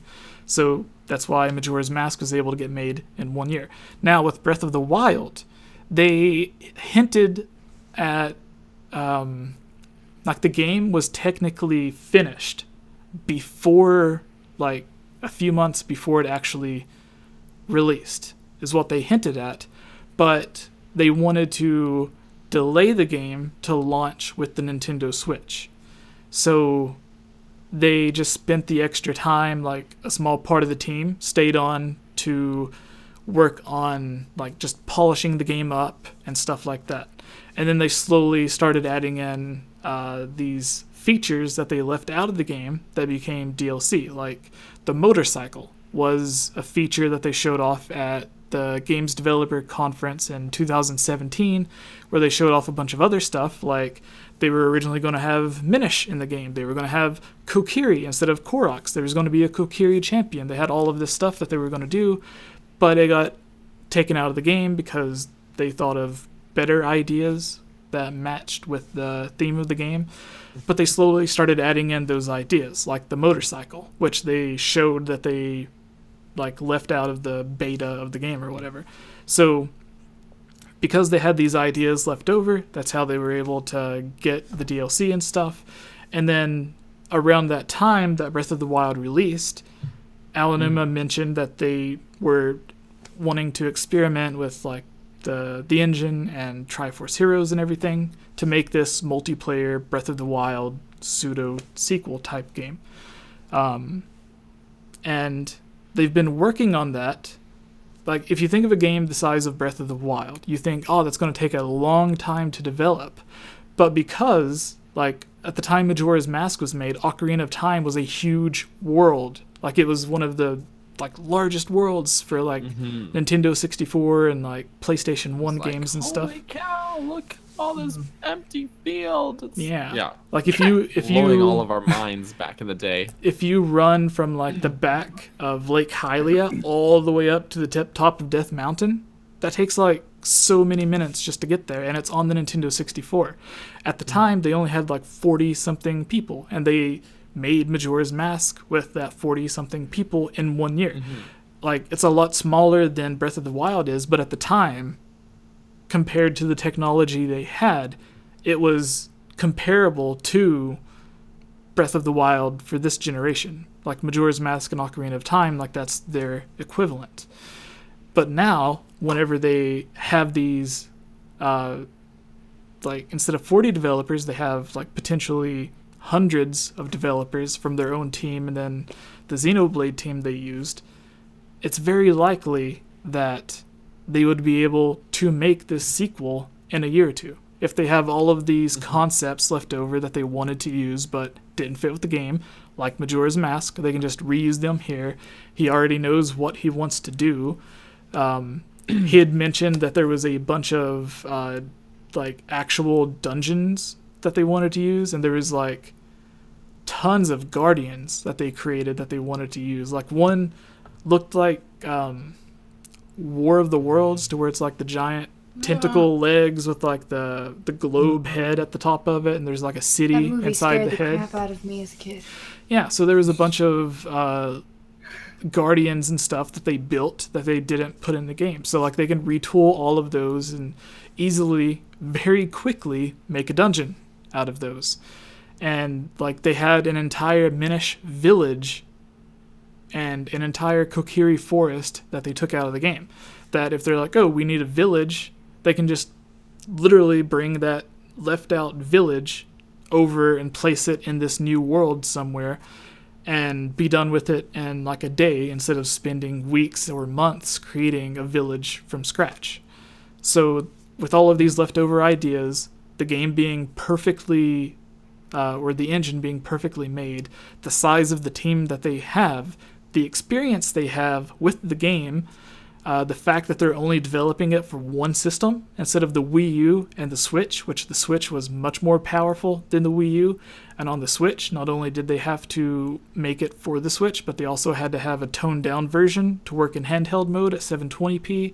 And then they had to have like a higher spec version to run at 900p and docked mode. So there's all this stuff that they had to worry about, like basically 3 different versions. Now they don't have to do that. They have plenty of experience working in the engine, working on the Switch. They have so many developers. Very easily, they could get this game out in 2 years. If you look at Assassin's Creed, how large those worlds are, and they come out with basically a new game every year, and every year they have a map that's like half the size to almost the entire size of Breath of the Wild, and it's completely different every single year. Like all of that's done in like 1 year or 2 years, and Breath of the Wild is the same. Yeah. Like I'm sure they have different teams that might go back and forth, but basically, you know, they put out these games every single year, and Breath of the Wild is basically the same in terms of like the open world scale. So you think of this game like, oh, it's going to take another 5 years, and it's like, no, like they could have it done in like a year and a half if they really tried. But if they wanted to like work on it and make it special, 2 to 3 years would be the goal. And there's been interviews where Aonuma has said that he hates the 5 to 6 year time schedule, that he would like to have these new big Zelda games out every 2 to 3 years. But I'd like that too. yeah, I'm game. Ironically, one of the times that he said this was after Skyward Sword, because Skyward Sword took like 6 or 7 years, and that was basically all because of the motion control. The engine that ran the motion control, they wanted to get it perfect, so they kept delaying that game. And he, like, at the same time, he mentioned, because we have the engine perfect, when we make the next game, I would love to just have a 2 to 3 year cycle instead of a 5 to 6 year cycle. But then instead of, like a Skyward Sword sequel, they started on Breath of the Wild. And then with Breath of the Wild, they had even more trouble with the engine. But this time, because they're using the same engine, again, I'm trying to get it across. Basically, what everyone is being excited about and getting hyped about, this Game Informer thing that, like, I don't know, like, if he talked to someone at Nintendo and he has, like, he had been confirmed special information and he accidentally let it slip, or if it's him just knowing that, oh, if I pretend I let something slip, that I know something, then everyone will talk about it because everyone wants the new Zelda game. So anytime something's mentioned by a reputable site, everyone will talk about it. And it's not that he's making up anything in it, because it's all stuff, again, that we've all already knew. Aonuma literally told everyone all of this stuff 2 or 3 different times. So that was my issue with it. That, like, I seen everyone getting excited about it, and I'm like, but didn't everyone already know this? Like, I've literally talked about it in like 15 different videos, some of which have close to like 500,000 to 1 million views. So I know people have seen it. Do they just forget? Or I don't really understand. Yes, they do. They forget. Yeah, so that's my thought on it. Basically, the next game, if you go by what Nintendo tells us, is going to be basically like Breath of the Wild, but just online multiplayer. And it might switch back to traditional dungeons, who knows? But I imagine it being like Breath of the Wild, to where you could call in Wolf Link at any time to be like your second player, but it was the computer, the CPU, was controlling Wolf Link, not a second player. But I imagine the multiplayer in this next Zelda game being optional, just like that, to where you can play it all single player, or you can have a buddy like pick up a controller and come in and start playing with you, just like you could have Wolf Link. So that's my entire rant. Sorry it took an hour, but again, this is stuff we all already knew. Ilya, how are you? That's a cool water bottle you got. It's water. Yeah, so your thoughts on all this? Since we be are honest, done my with the head's facts. kind of foggy at the moment. Someone may have probably saw I downed Tequila. some pain medication earlier, so right now my head's a little foggy. So what I said. Wait, physical don't- or emotional pain? Both. Physical pain. Oh, But still works. It still works. I wish. Actually, no, alcohol would make this worse. Anyway, what Jesse said. We all already knew. No, so We all knew.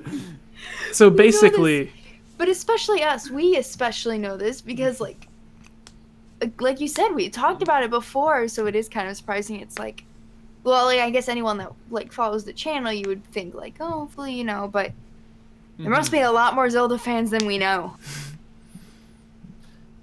Probably. yeah. But so with this, like, we know, like, if the Skyward Sword game comes out, I think that would be like the first next game that would release. And I think if it is true, as Aonuma's hinted apparently twice, from what Game Informer says, then it will be coming out at the same time all of the other remakes did, which is around February or March. And then maybe they could have their big 2D Zelda game that they've been working on for like 4 or 5 years. They could release that towards the end of the year. And then maybe the year after they have their big multiplayer Zelda game. I think that may be the timeline for all of them releasing. Like 2020 for the big multiplayer game, and then that'd be like 3 years of development, Makes sense. which is still sooner than And we then 1 think. year to develop it. Yeah. because I think a lot of people think like, oh, it's going to be like 6 years for the next Zelda game because that's what we're used to. So if someone said, hey, it'll be out in 3 or 4 years, technically that's still a lot sooner than people think. But he could have been talking about the 2D game that they're working on that's like literally probably already done. They're just waiting to release it because there's no way you can take 5 years to make a 2D Zelda game. But yeah, anyways, Ilya, hi. I'm sorry I keep rambling. It just annoys me that it's like, we already knew this. Come on. It's probably the casual Zelda gamers that win, whereas the rest of us that are steeped in the lore and all the news, you know. Us And like I nerds. mean, I think of like myself back when, before I dove as deep as I am into Zelda, probably back, I don't know, like during high school when it was just more casual. If I heard about a Zelda game, it would be like through the grapevine of random people, which would be difficult because I didn't really know many people that played video games back then, and I'd be like, oh my gosh, it's been forever since there was a Zelda game. Or if I heard news like this, I'd be like, wow, I didn't know, you know. But now, you know, with all of us so steeped into the news. So you're saying like, we tainted you? No, you enlightened me. Oh, okay. Join our cult. Buy our shirts. Wait, called now? You never told me about this when I joined 2 years ago. Good God, Jesse. I didn't know That's because either. we wiped it from your memory. We always wipe the hazing face. Yeah. But yeah, would you be excited for a multiplayer Zelda game that you could just get on your Switch, play with us, or whoever? I don't know. I personally don't want multi. That's not to say I wouldn't get it though, and I can't say I wouldn't enjoy it because I haven't played such a thing. So how do I know?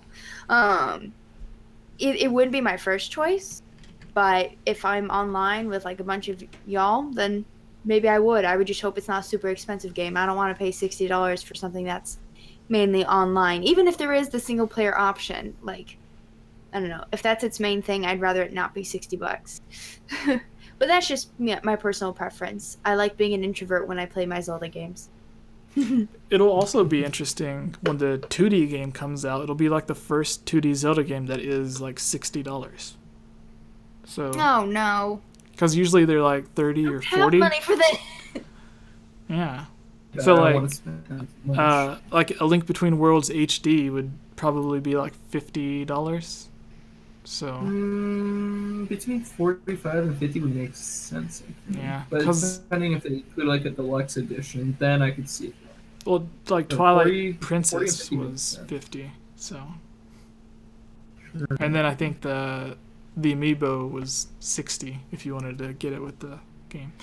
Oh yeah, if you wanted the new, then it becomes 60. Yeah. Then it was So yeah, Jacob, what are your thoughts on this? Are you gonna be running through dungeons with me? like we tried in Four Sword Adventures that one time. Yeah. I need a controller for that again. Wouldn't mind a multiplayer game. I just think of like, I know a lot of people are not gonna like this that I'm saying it. It's like if they do that type of style, and people could join in as different assassins to help you in. Problem at first was the online capability. It sucked, and it was finally fixed. I can see them going in that direction if they do multiplayer, which would be great. Assassin's Creed was working on it, but they haven't implemented it back into other games because we got after that Syndicate, then they took 2 years off Origins, and then they released Odyssey. Multiplayer thing, probably because they thought it was bad reception, but then again, it was all the bugs that came with it. But they fixed it towards the end of its life cycle. I think they could do that. Timeline, what you say, like games, like 2019, it's like we are going to get Skyward Sword HD 2D game, which could probably be the multiplayer. But I think the big one. So I don't know. Like it makes sense. Like 2019, a Skyward Sword then released a 2D game. It's the new big one. 2020 makes sense.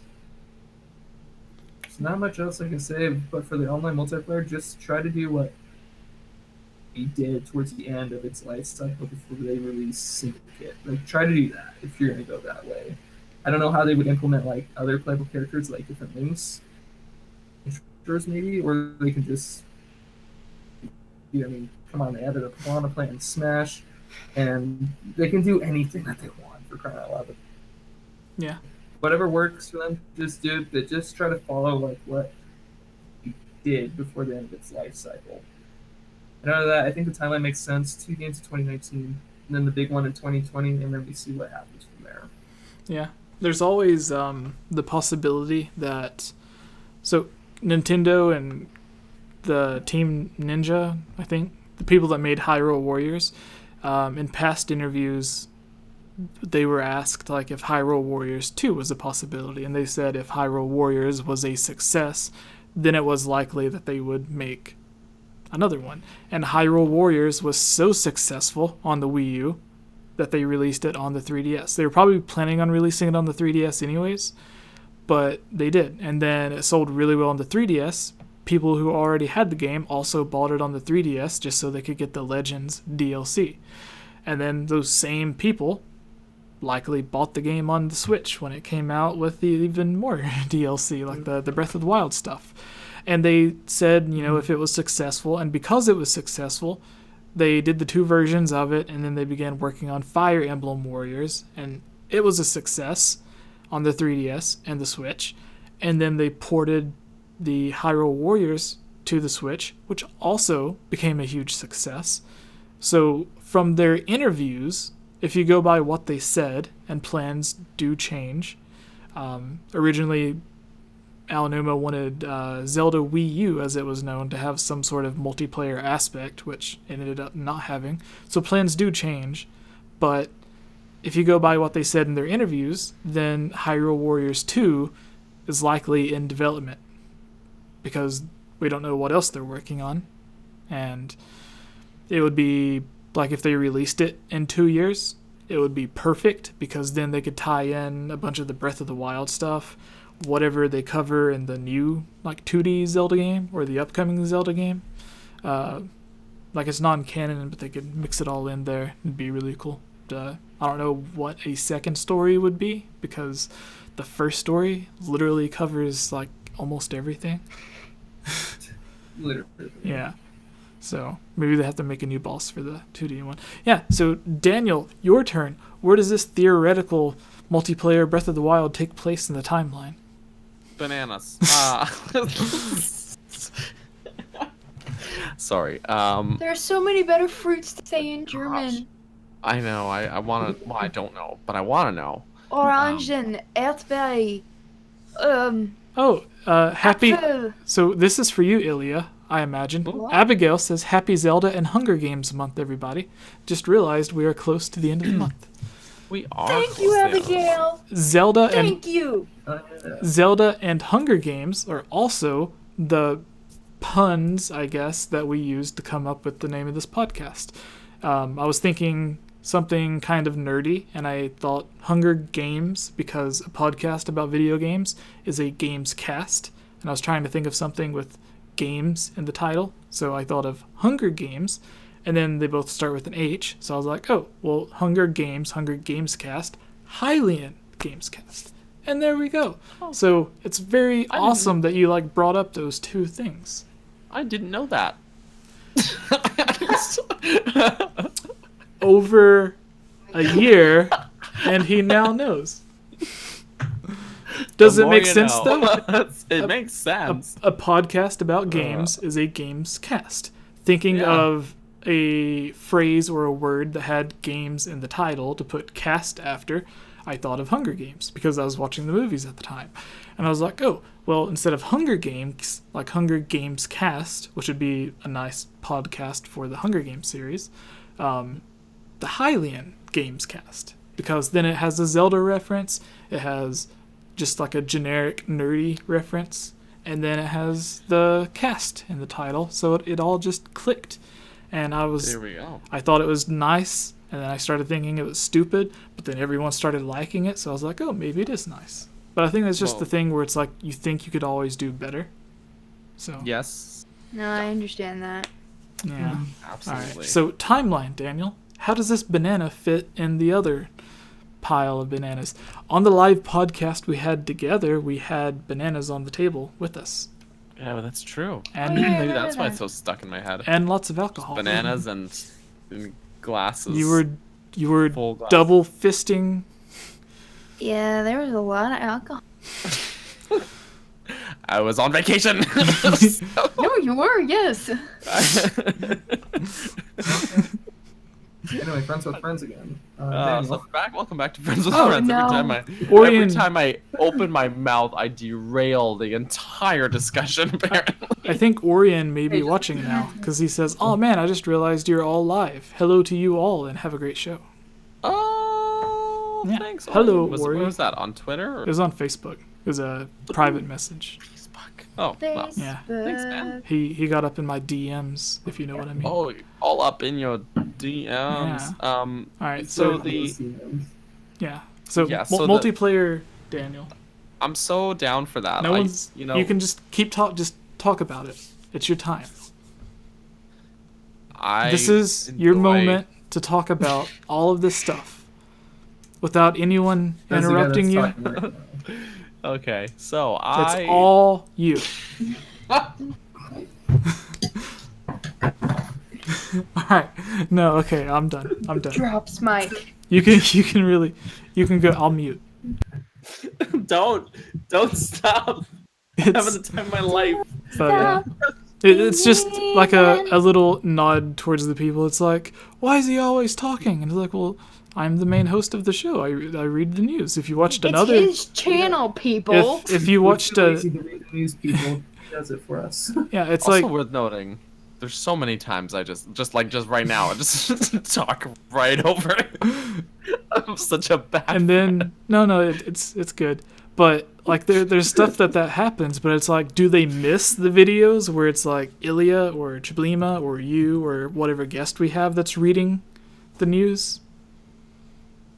I don't know, man. But like, see, you're the model, and all the other people like Kayla and Ilya are girls, so like they're not gonna be mean to them. They're not gonna be mean to you because they look at you, Daniel, and they're like, "Oh man, he should take his shirt off." The only one who says that is you during my streams. all right. It's your turn to go. Sure you sent me, like in 20 different methods, through 20 different threads today. What game was that from? What? That picture you sent me. Final Fantasy something? Was it on the Which Super one? Nintendo? I don't know. I don't know. You sent me. Someone posted it, and it was just like, "Oh, you're the most handsome person here." And then right below it was like his pixelated face because it was like a Super Nintendo game. And I was like, that's kind of funny. I'll put Daniel's face on it and make it even more funny. Here it is. Yeah. Like cropped his face out and reversed the side, and you look totally different in it. In this like, picture? Yeah, because like I switched it, like reversed it from left to right. Yeah, and my hair's shorter. And I was like, that doesn't even look like. I My was honestly afraid nobody would notice that it was you, because it looked so different from how you looked. I thought people would be like, "Why did he put a random face on the thing?" Have you seen this? Banana. Thank you, Cliff. Thank you so much, Cliff. Oh, Mina the Vampire says, Daniel, can we see the sword in the background, please, Koopa? Oh, I'm sorry. Everyone talked and then I heard nobody. The sword. Daniel, Can we see the sword in the background, please, Koopa? Okay. It's the sword in the background? The sword? The sword that's behind me? I think that's the one they're talking about, the one behind the Hylian shield. The sword? Okay. Hang on. Also, the word D in German is spelled like die in English. It's not D-E. you meant this one, right? Is that the paper cutter? Yeah, it's a letter opener. Or letter opener. Yeah. I have mine right there. Oh yeah, with it's got the nice pedestal. Yeah. I've also got this. I've got too many 2 different keychains that were Hylian shields. When I get But rich, then this I'll one- buy swords. Oh, it actually comes out, and this is actually sharp. I don't know why. I don't know who thought this was a good idea. That's a danger. So I'll just put that back where I found it. Oh, but anyways, no, this is the one she was said. Would you believe my mother-in-law bought this for me? Yes. Okay. Yes. You know, it's- Yes, I would believe it. So I I assume got your whole this family knows how much you love Zelda. sword replica, actually pretty accurate, other than being plastic.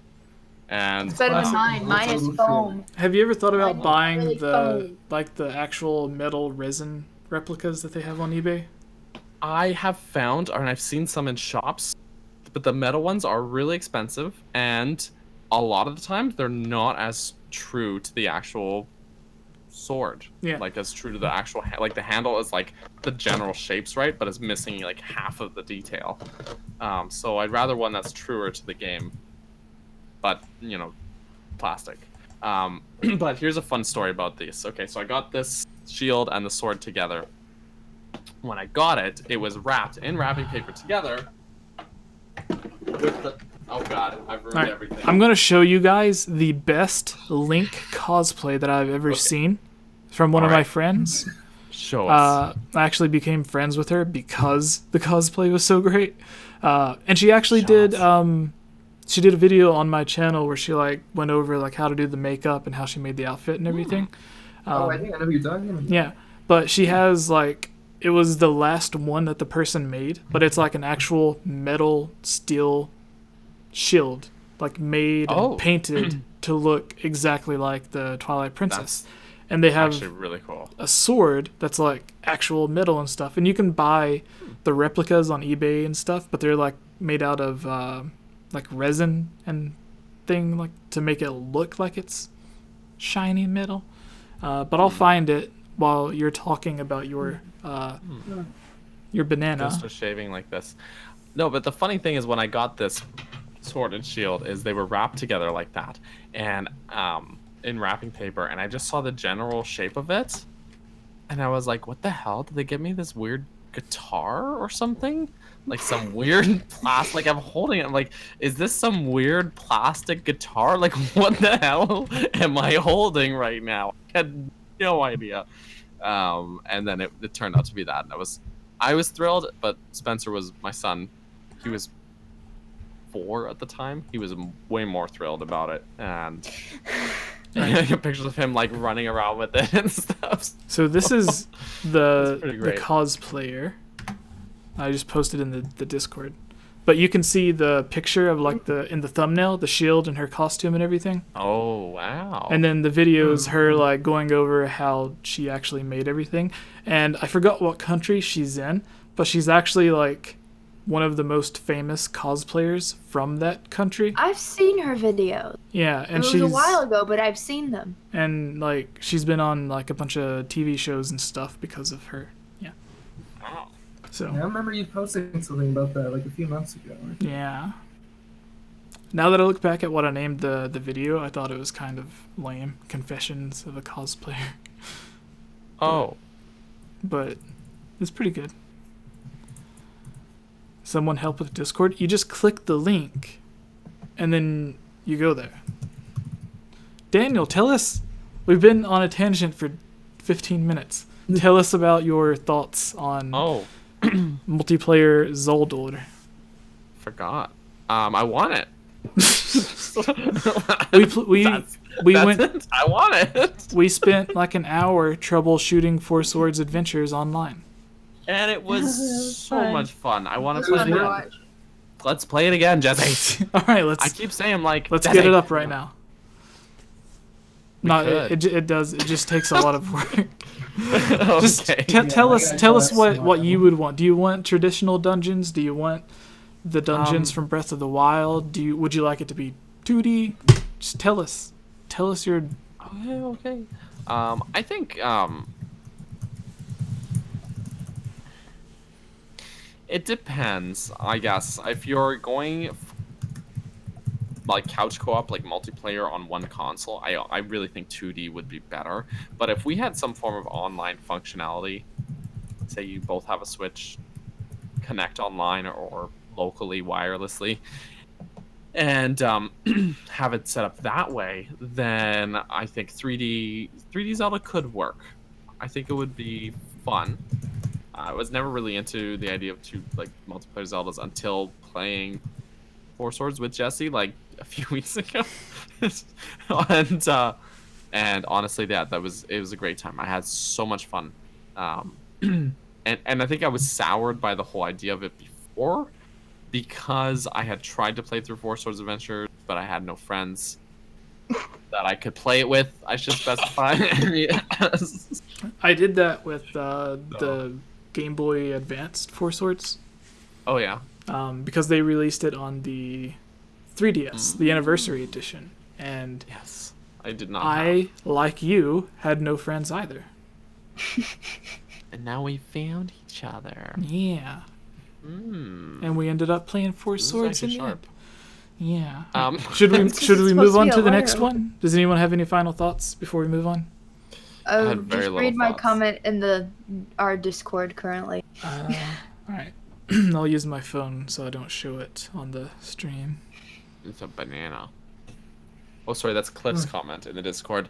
God bless you, Cliff. I see Gibbs. The banana. Thank you very much. Alright, yeah, you can duck out if you want. Well, unless the mailbag is next. It's just... Yeah. Well, the Pokemon thing was next, but it's not Zelda, so it'll be like 5 minutes. Right. Unless we start talking about Zelda. I mean, honestly, at this point, I might just be like, okay, I'm about to puke. Bye. Puke? No, you can't be sick. No puke. I'm not sick. And I don't puke. Sorry, everyone watching this right now. I don't. I just get extremely nauseous. All right. Tequila. But yeah, if you're like, I can hold it out a little longer because I don't want to duck out. That's all right. Because the Pokemon thing, I promise. Like, we'll just go through the facts, and then we can do the mailbag, and then on the mailbag, it's just too fun. We'll just do one question each. I don't care if my face is green. All right. Well, it's not green yet. You're not pale yet, but you're fine. Yeah. 151. Hey, I'm just being nice. I took first day, so I know a bunch of stuff. So. He knows at least 2 things. I also just know myself. All right. You know, so I know 2 things. Wow.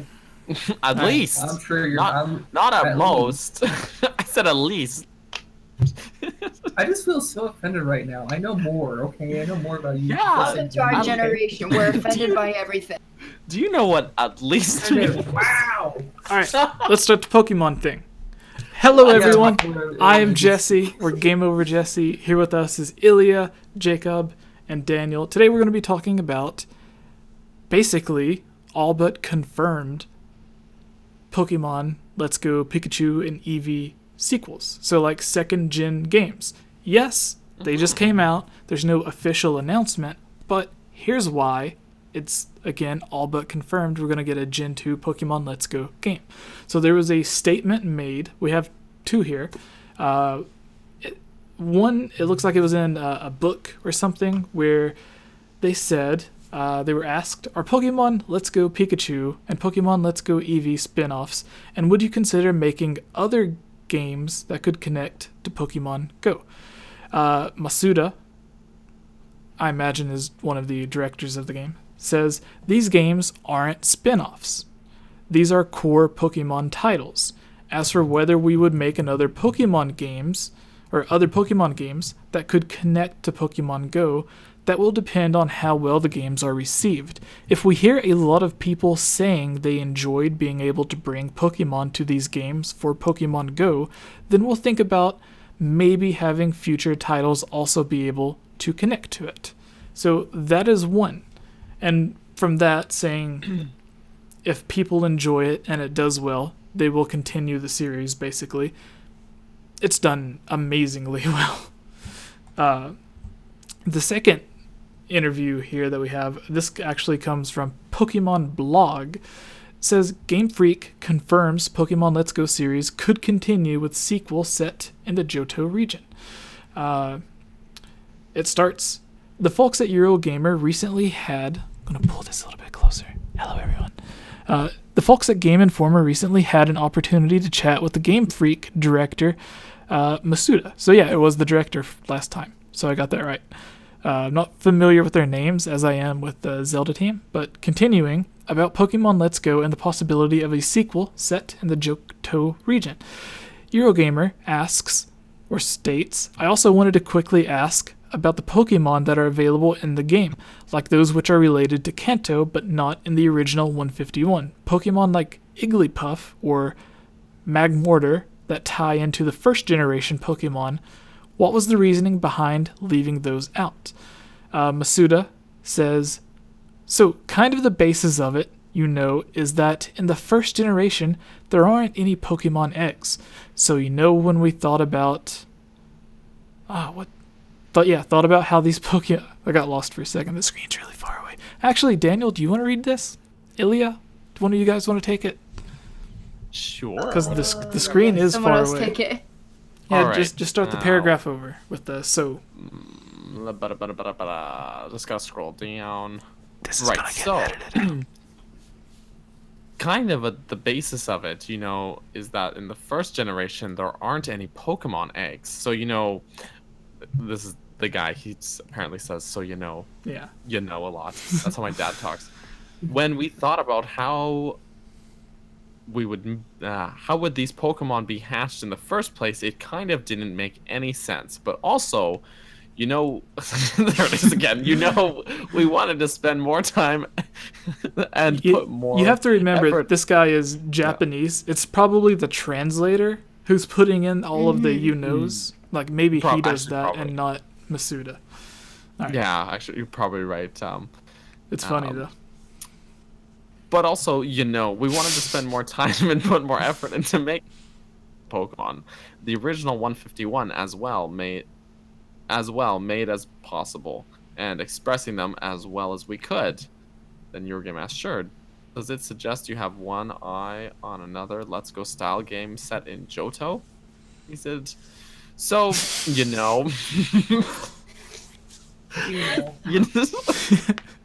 maybe if everyone enjoys playing these games, laughs. But oh my god. But more than that, I know that a lot of people and fans have spent a lot of time hatching eggs. They've hatched a lot of eggs. That's a weird sentence. I know that a lot of people and fans have spent a lot of time hatching eggs. They've hatched a lot of eggs, but we want them to kind of discover new ways to enjoy Pokemon games.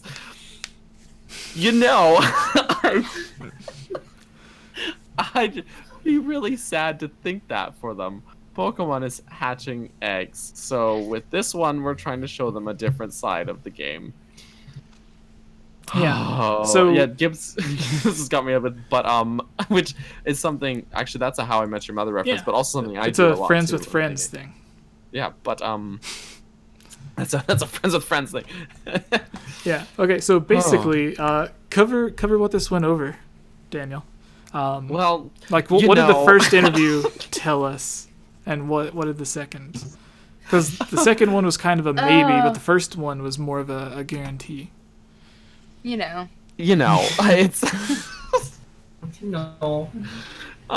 so I mean the gist of it is that it's based on they're gauging it based on how well Let's Go Pikachu and Let's Go Eevee will sell, and based on the feedback of the fans. So far it's been super positive, both fans and that have gotten the chance to play it, and sorry, critics alike. Actually, even on my Twitter, I just this morning wrote a glowing 3 tweets because I couldn't fit it in one tweet thread about talking about my own experience playing it. It's I'm sorry, I have to stop. But yeah, they wanted to gauge, is it possible to see a Johto style game, because this is essentially a remake of the first, generation, as it were. So if we can see this trend progress with these remakes of future generations. Are you guys okay over here? There's a super chat. No, just look in chat. Someone Hylian donated Luke. for you. Oh my god. Daniel, Pokemon sells well, Yeah. Okay. So sold 3 million units in 3 days. It's pretty impressive. So oh yeah, no, it's good. So to get it as short as $5 from Gibbs, I think Pokemon Let's Go games would benefit more from DLC, adding the different gens and packages. Ilya, can you say strawberry in German, please? The Erdbeere. The what berry? The Erdbeere. Nice. Erdbeere. DIE space ERD BE. I don't know. Okay, whisper it now. Also, thank you, Hylian Luke, and thank you, Gibbs. Yes. Someone commented on one of my videos, my personal videos, my channel's videos. Zelda ASMR ? And I'm like, what? We've been also getting a lot of requests to read fan fiction on the podcast. I don't know I'll do it. how to feel about that. I have, let's say I have reservations. Yeah. As long as we read it beforehand to make sure it's nothing crazy, and as long as people know we're not saying it's good. Yeah. It's called fan fiction for a reason because it's written by fans, not real authors. Yeah. Just be sure it's clean. All right. So the reason there is a 99. Sorry, I'm mean. All right. So the reason there is a 99% chance that we're going to get Let's Go Pikachu and Eevee sequels in 2020 is because their comments. In one of the interviews, he said maybe. Like there was a bunch of stuff that he wanted to do, but it didn't make sense for the first game. So like in Zelda, it's ideas left over they can use in another. Like they didn't want to put eggs in this one, so they're saving it for the next one. And ultimately, at the beginning, he said maybe. But in the previous statement on the other interview, he said if the game does well. And for Nintendo Switch, not only was it was one of the highest selling games on Black Friday, along with Super Smash Brothers. Super Smash Bros. I think was the highest selling game, period. But still somewhat is. And Pokemon was up there as well, even though people had already bought it on launch day. Not only did it sell well, it was one of the highest selling games on launch day for the Nintendo Switch, and it also boosted the sales of the actual Switch consoles. There was a lot of people that bought Nintendo Switches just to get this Pokemon game. And then a side note is something our friend Chuplima told me because she was working demoing for Nintendo around the launch of. We have a friend that works for Nintendo? Surprise! Surprise! Comes on this podcast sometimes. Doesn't that make us ran into it at the biased? mall because so two side notes. One is this game will sell extra well because there's 2 versions, and really hardcore Pokemon fans are gonna buy both, so that counts as 2 sales, myself included. I'm not even a hardcore Pokemon fan. I bought both versions. I'm terrible. Second, a lot of people. I bumped into Kayla at the mall while she was demoing. She told me that day, at least 5 people she can confirm she demoed the game too, and they went and bought a Switch on the spot. Yeah. Like at least 5 people, and that's just like during the few hours that she was there when I bumped into her and everything. I'm sorry, Jacob. I don't mean to be like the teacher. Yeah, I know. I'm sorry. Go ahead. It's fine. The other thing I wanted to add into your guys' comments is the thing that you're missing. This is like you said. This is selling exclusive for the Switch. Breath of the Wild. Think Breath of the Wild and Mario Odyssey. It eclipsed that. And now you're thinking of Smash with all its pre-purchase stuff. I pre-purchased the deluxe edition with all the 5 DLC characters and maps because I'm that type of guy. And then also the pre-orders as well, and then the Smash bundles. That too can be the fastest selling Switch console as well. It's on its way, but the fact that it only took 3 days in Eevee to do that is pretty insane. I don't know if he classifies like a new game, like the next installment, but man, like I play Pokemon Go at times on my phone. Yeah. Yeah. But this thing is, I've got to be honest. I've got some coworkers at my day job who are not gamers at all, and I've got some of them saying to me like, I've got one of my coworkers and he's like, Pokemon looks like so much fun. I can actually see myself spending $400 on a Switch for it. Because it looks so. And this guy, he's like, yeah, I used to play video like N64 and whatever, and I fell off the wagon, you know, all the way back then. But he's like, this looks like so much fun because it looks like it's Gen 1 again, like the originals from when I was a kid, and it sucks people back in that may have fell off the wagon, brings in people who are not gamers, like my wife, for example. I was saying this on Discord. My wife, who is not a gamer as well, she loves Pokemon though. She's like hardcore into Pokemon Go. The only other like video games she's really played are like Pokemon Silver, like old Game Boy Pokemon games, and then now she's really into Pokemon Let's Go, and I'm like to the point where like I'm considering buying her a second like another Switch for her because she's like, oh, I wish I could play more Pokemon because you and Spencer are always playing and I don't get to play as much. It's like and for Christmas it's a console mover.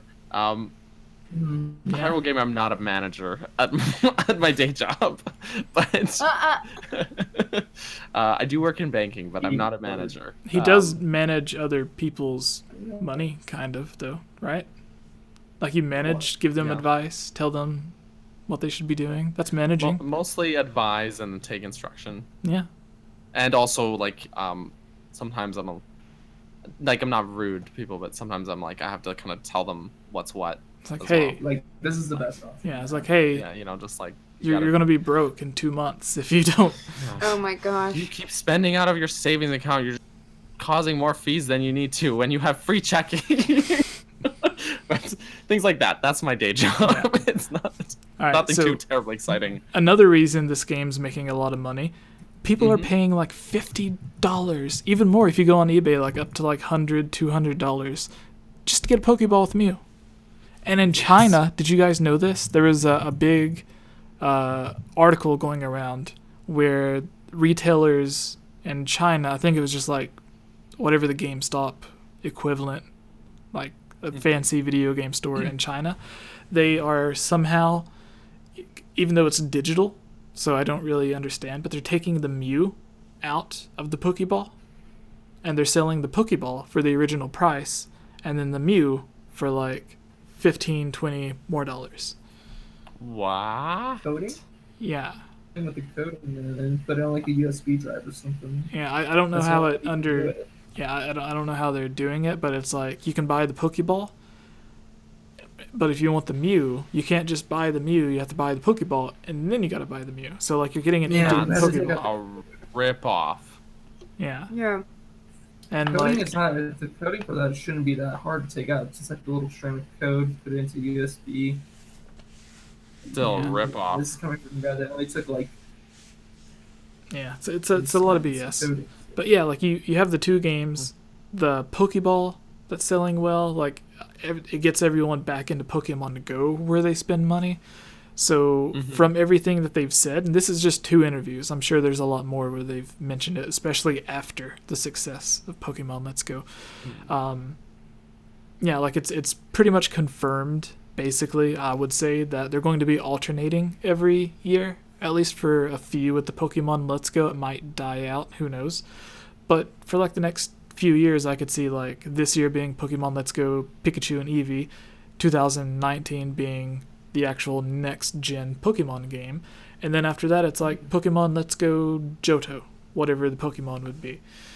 Which brings up the question, what 2 Pokemon could you see them doing? And also, because this is based off the first gen, if you remember back to the first gen, they would have the 2 games, and then they would have the 1 game coming later. So like they had Red and Blue, and then Yellow, and then like Gold and Silver, and then Platinum, I think. So like if they do a 3rd game for Pokemon Let's Go Pikachu and Eevee, I don't know if they would, but it is something they've done in the past, releasing the 3rd game. So starting with you, Jacob. No, No.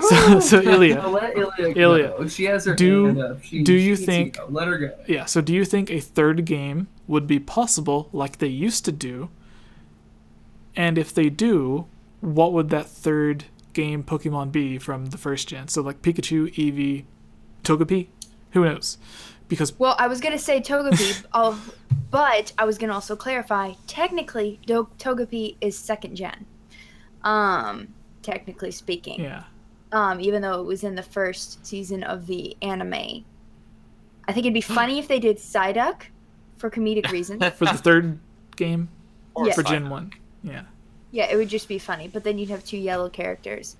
I honestly don't know who would legitimately make a good third. If we're speaking of Gen 1, like I said, Psyduck would be funny. Sometimes I thought of like maybe Vulpix, since at least from the anime, Vulpix was decently prominent, but so was Onyx and Geodude if we're talking about Brock. So I would love a third one, even though I haven't even gotten to play them yet, because they cost money. But I would love Togepi, even though that's Gen 2. But I would also think Psyduck would be hilarious. In the chat, J2009200 says, I'm just J2. It says, let's go Magikarp. Yeah. So here's the thing. JZLJKZ It would be bouncing on your shoulder as you're traveling. says, let's go Pikachu, let's go Pikachu and Eevee as third generation of Gen 1. It's like, yeah, we know it's the third game that came with Gen 1, but we're saying because it released with 2, if it released as another third game like they used to. But it's only kind of the third version, because it's like a kind of remake of Yellow, which was the third version. But Yellow didn't have Eevee, so that's almost like a full version now, right? Yeah. So here's the follow-up that I was going to say. Nintendo's going to be smart about this, okay? They want you to not just buy the game, but buy the accessories that come with it. So it's not going to be a yellow Pokemon or a brown Pokemon, because they're going to be like, oh, well, they're already going to have a yellow or a brown Joy-Con or whatever, so we're going to make it red or pink. Squirtle. Or like Jigglypuff or something. Yeah, like they're going to make it Jigglypuff another... would be funny. Yeah, they're going to make it another color. That way it fits. And, like, people will want to buy the third colored Joy-Con. Okay, what if they make it a super OP version... Mew as your starter, like your partner Pokemon. That would be great. Oh my god. Have like the pink Joy-Con. But I also wondered, just for a split second, Clefairy, because if anyone knows their Pokemon lore, they know that originally Clefairy was gonna be Pikachu's role, and then they realized that wasn't gonna work, and Pikachu's better. And that's why they made good call, frankly. Gengar. Yeah. Gengar is like the shadow of Clefairy. I know, that's really creepy to think about. Because I Clefairy, love Magikarp. yeah, Clefairy was going to be the original main character, and then Gengar was going to be like the evil version of it. But they ended up like separating them, and Pikachu became the main. And the evil Pokemon that they fight against is typically Meowth, cat and mouse. Yeah. The man/boy cave says Dratini. Dratini. Yeah. That would be really cool. I love Dratini because it becomes Dragonite. Yeah. Yes, that would be really okay. There's too many really good Pokemon. All right, so that's the problem I'm having. I know. Instead of discussing this, we're just going to go to each person. You have to remember it's going to likely be a different color theme. So like they're not going to be like the yellowish brown and then like the darker brown for the next gen. So it'll be like blue and then like a different shade of pink or whatever. Like they would want to sell more Joy-Cons.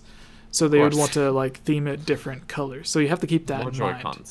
And so, going through, starting with Ilya, what would be your third version Pokemon for the first gen, and then what would the 2 next gen Pokemon be?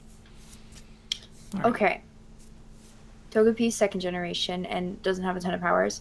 I would say Jigglypuff. Jigglypuff is more well known. Also, freaking love a pink Joy-Con. Just saying. Jigglypuff has a prominent Jigglypuff has a prominent feature in the trailer for Pokemon Detective Pikachu.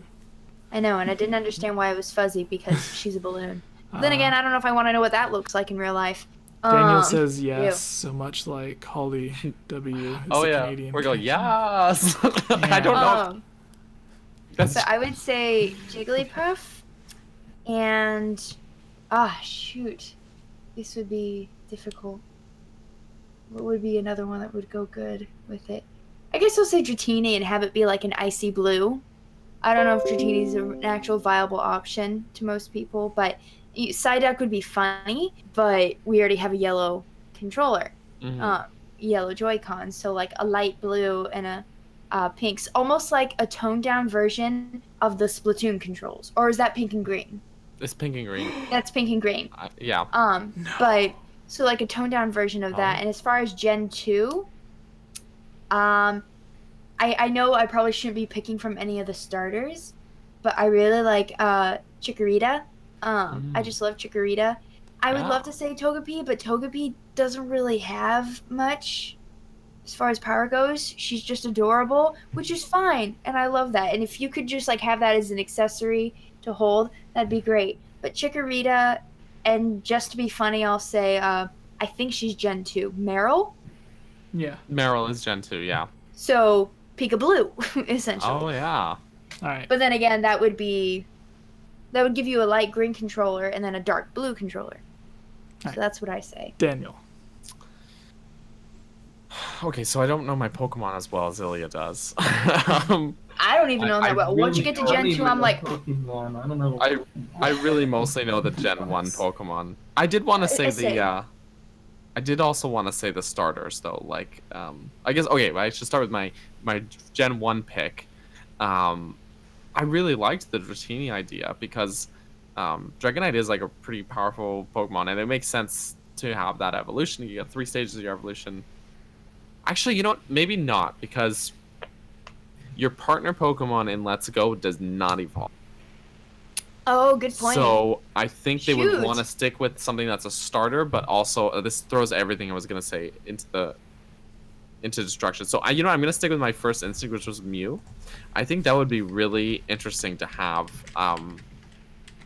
like this Mew and work that in somehow, even though it would be like really OP and ridiculous. But your partner Pokemon in Let's Go is already ridiculous and OP. So as for Gen 2, I'm trying to think, maybe like, I don't want to say like Sudowoodo or I just always find Sudowoodo hilarious, but I'm trying to think, guys. I don't want to say the starters are like kind of some of my favorite Gen 2 ones, but I don't know, maybe you could have like a Houndour because he's like a sort of dog-like, and he doesn't have to evolve into a Houndoom, but he's still kind of cute, like you have a dog basically. And I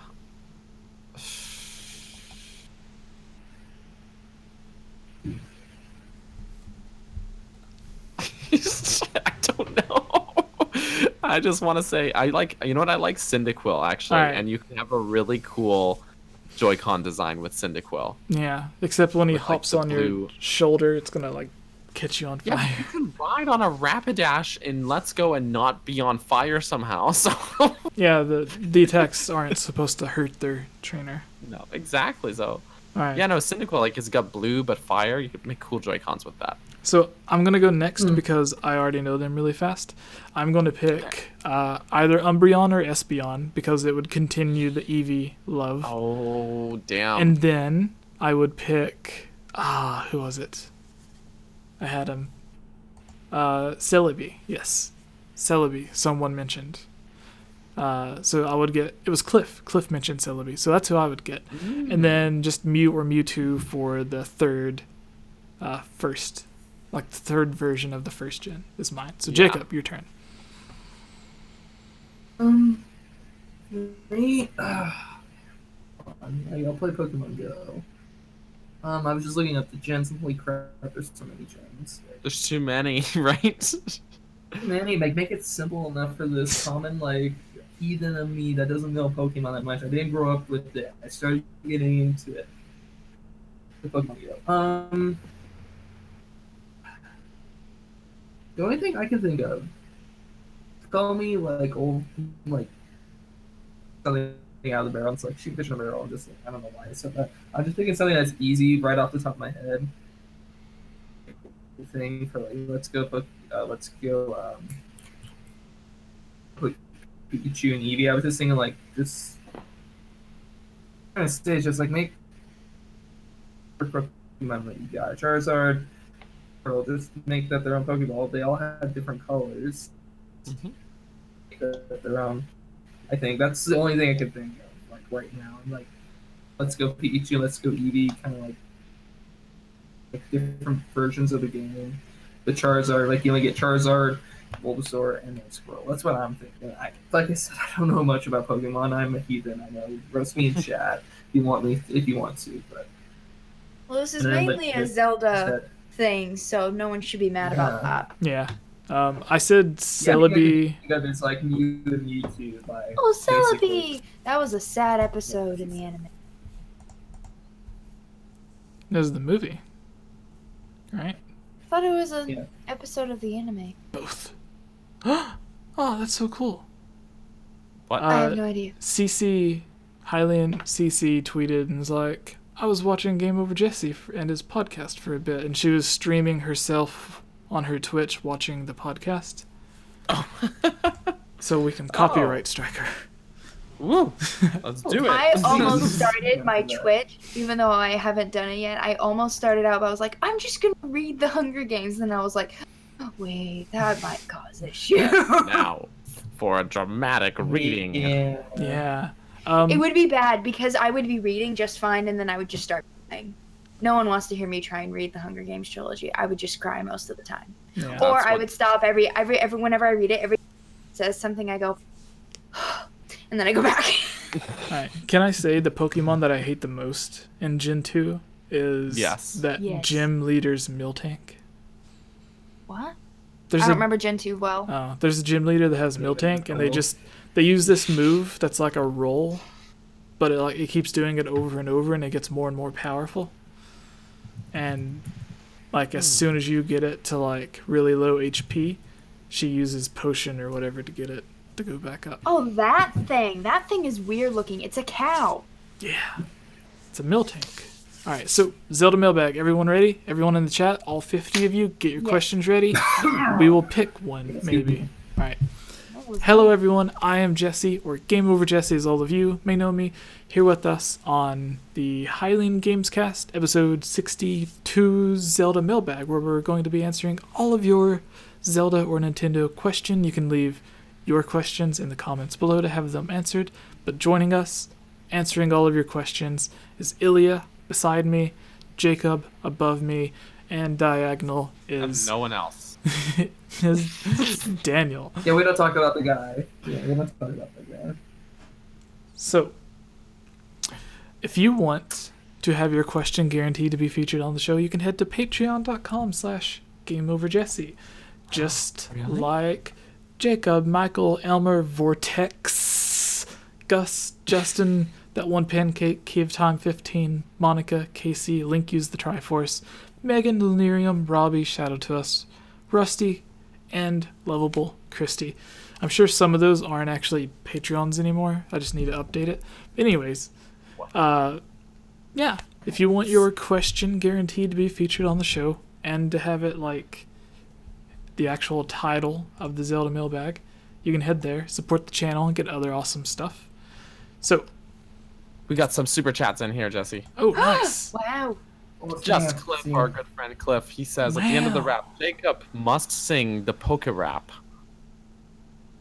Dude, I don't even know that. I don't either. I don't even know this. The only part I'm singing the Poke Rap. The part that always sticks in my head in the Poke Rap is when he goes, Charmeleon! War Turtle! Oh, yeah. Yes. I don't know why. That's always... And then a little bit after that is Armonite. It's hilarious. And also, the band / Boy Cave also donates $9.99.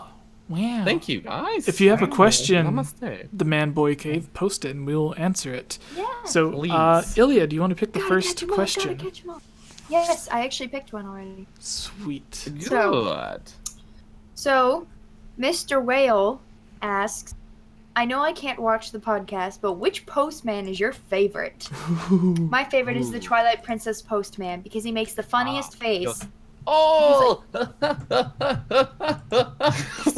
And the music is great. The music for the theme, the postman's theme is so adorable and funny. But his outfit is disturbing. It's really short. It gives me nightmares. It looks like a rejected male cheerleader, to be honest. That's all I'm gonna say.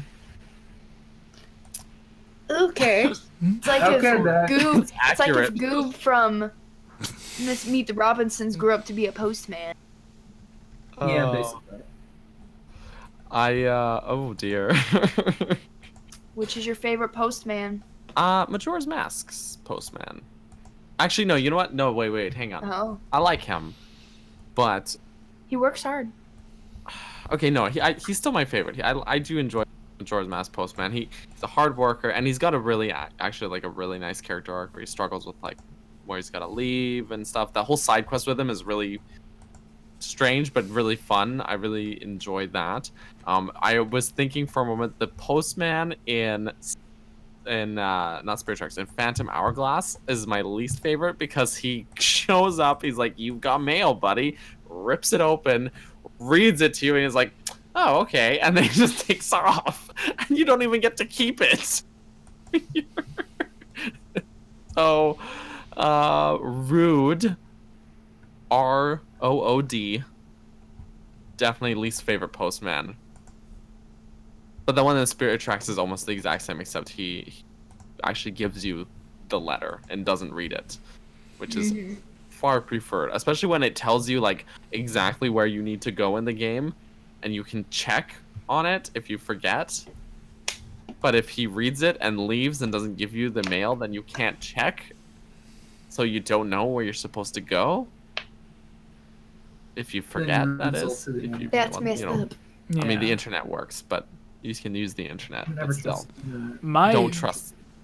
My favorite postman is trick answer, Link in Skyward Sword, because he delivers a letter to someone, and he has a choice. He can either haunt someone for the rest of their life, or he can cause like a relationship to break up. I think there's so many. It never even started. In which he gets a letter to deliver, though. What? There are lots of games where Link gets letters to deliver. Yeah, but he sorts them in the Wind Waker. Yeah. Yeah. He's way more of a postman than Skyward Sword Link. That game stresses me out. That one? Oh, not Wind Waker overall. The postman. Yeah, where you're sorting and it's the and then you and the thing is that when you miss that, the letter falls on the floor, like it bounces and it falls on the floor. No one picks it up. So someone is just losing mail. That's so dumb. That's terrible. By the way, wait, no, I just lost my train of thought. Never mind. So go on, Jesse. You can haunt someone. Yeah, like you get to like give payback to the bully, and like which one is it where they get the relationship? Like the not the bully, but like the actual good guy like that's Pippet like he's my favorite, the mentor for Link. Pippet. Yeah. Pippet. So like I haven't even played the game. How do I? Yeah, like because of reasons. He gets the relationship or something like that. When it came time to do that in the game, I stopped playing because I didn't know what to do, and I didn't want to look up spoilers online. So I was like, I don't know which one's the right one. It might be a trick. What do I do? Yeah. All right. Jacob. Yeah, Jacob. Who's your postman of choice? Yeah. Super Saiyan 3 Goku. Postman? Super Saiyan 3 Goku. No, he's not a postman. Breath of the Wild Link. I was going to say Karl Malone for the Utah Jazz. He's the best postman ever. Skyward Sword Link. Basketball references. Just kidding. What? Probably Majora's Mask. Majora's Mask? Yeah, because he has a strict schedule. Because of his arc, his story arc. It makes so much sense. Like, he gives you a hat. Tight pants reject cheerleader in Twilight Princess. No, he's interesting and funny, but no, I'm gonna kill it. And he goes, because people complain. I'm going to go down a little rabbit hole. People complain about the story in Breath of the Wild. because you had to find it. That's what made it interesting. It's in the wild. You have to go find it. Mm-hmm. Same thing. Story, which made it interesting because, like you said, with Majora's Mask, you can blow through the entire story and be like, "Oh, I can beat the game." You do the side quests, and like what you did in Breath of the Wild, you get a story which is really compelling. Not as compelling as Skyward Sword. It is a story. Every character has a story, which is why I think the Postman in Majora's Mask is the better Postman overall to type games. So Yeah. And he goes, that's yeah. my little- So The voice clips in Zelda always crack me up. I don't know why. there was a question There are a that I lot of them. had that was interesting, but Manboy Cave asked a question. I believe Yes. he was the one that donated the $9.99. Yeah. I put it Tingle- in the Google Doc, Okay. and I highlighted it, so we have to ask it. We have to. Also, I put the questions at the top of the doc for the ones that were from Discord, the new ones, so they're at the top. Oh. Cool. Wait, Do you want me DJ to read Danny it? I've got it in front of me. highlighted. What do you mean? Do you want me to read it? I've got it right in front of me. But that's not the $9.99 guy. What? Nah. Nah. You have that's DJ the Danny. Share that guy. What? I didn't do that. It's No, not not here. that one. Scroll down, Jesse. Gosh. Where? What's that? Anyways, I'll just read it. Okay. the man / boy cave who donated. Thank you, sir. I don't even see it. Asked. Thanks for answering my question last week about the Champion DLC. My question this week is in the same vein. Whose story would you want to play during the rise of Calamity Ganon? So 100 years before. Tingle, Link, Imp. Why'd you say Tingle? Tingle, Linkle, Impa. Though we know where she ends up. Maybe the Minish? Okay. You know what? It would be really cool to see a young Impa, like how almost similar to how she is in like Skyward Sword, like young ninja Sheikah Impa, and play like she wasn't always an old lady. She's old when you meet her in Breath of the Wild, but to see 100 years ago a younger Impa and do some crazy ninja stuff, I'm all about that. That would be Or- great. She could do that magic potion stuff that the one girl at the Akala Tech Lab did, where she like turned into a young kid. But if it's 100 years before, Was it Pura? it is Pura. Yeah. Pura? I would But say I'm, Pura. I'm saying like in the present, I say she both could do ways. it and then be young, and then like you could play as her in the present at the same age, or you could just do it in the past. But then she'd be a child because it didn't work. All right. I don't That's know. true. I'm just trying to think But- of options. But I think specifically it was like during the rise of the Calamity. So specifically 100 years before Breath of the Wild. So I guess would this be before he awakens and sort of like going with the champions and everything, or after he awakens, everything goes to hell. Link's defeated and in the Shrine of Resurrection, and we have a game that takes place in that, starting there. You know? I would say like throughout the memories is what he means, Okay. which is what everyone wanted, like a Yeah. game where you could play through the old memories. I think I would definitely not want a character that was there then. So if that's the case, it's following or it's already set. Set it from a side angle, not Link or the champions or Zelda, but someone else. So we get a different side of that story during that time. I think it would just be more interesting for me. But I like to, do things like that. So sorry, guys. So he gave Someone Tingle else. as an option. Yes. That's Tingle. Why? Okay, no. Tingle had to do something amazing to get an island named after him. That's all I'm gonna say. Did we just? I imagined it was an ancient Tingle and he paid someone to tell his story for generations and it got big and they eventually named the island. No, it was probably That's how I because interpret like it. he. Or it's an island they banished people to. Like he was the first one they banished there. No, so he always made maps, right? So he actually at one point was probably useful. So because of his great map making skills, maybe they named an island that he discovered and put on the map after him. Because the island is like off of Hyrule a little bit. It's Or not. he discovered it because he's a map person. He's a cartographer. So he named it? So he names it after Yeah. himself. That's the adventure that I would want to play. Or I have like a pseudo theory about the mask salesman in Breath of the Wild. What if he is not just a mask salesman, but a happy mask salesman? Because I think we heard something about like a monster or something got to him or something like that. Like something, there's a story somewhere where like something bad happened to him, or like someone was afraid that something bad was going to happen to him. And my thought is, what, because we see the happy mask salesman in the Oracle games like hundreds of years after OOT and MM, so I don't know why I called it that. So if it is the same mask salesman, then, and like he is this weird figure, that deity type person everyone thinks he is, what if he came across that person and like they were like mortally wounded or whatever, and then he's basically wearing that person's mask, and that's why he's now selling masks from all of the stuff. Because while Breath of the Wild doesn't have the happy mask salesman, it does have a happy mask salesman.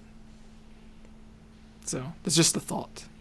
Anyways, Jacob, you had your finger up. I'm sorry, Yes. but now Ilya has her to finger. clarify what, You go, Jacob. yeah.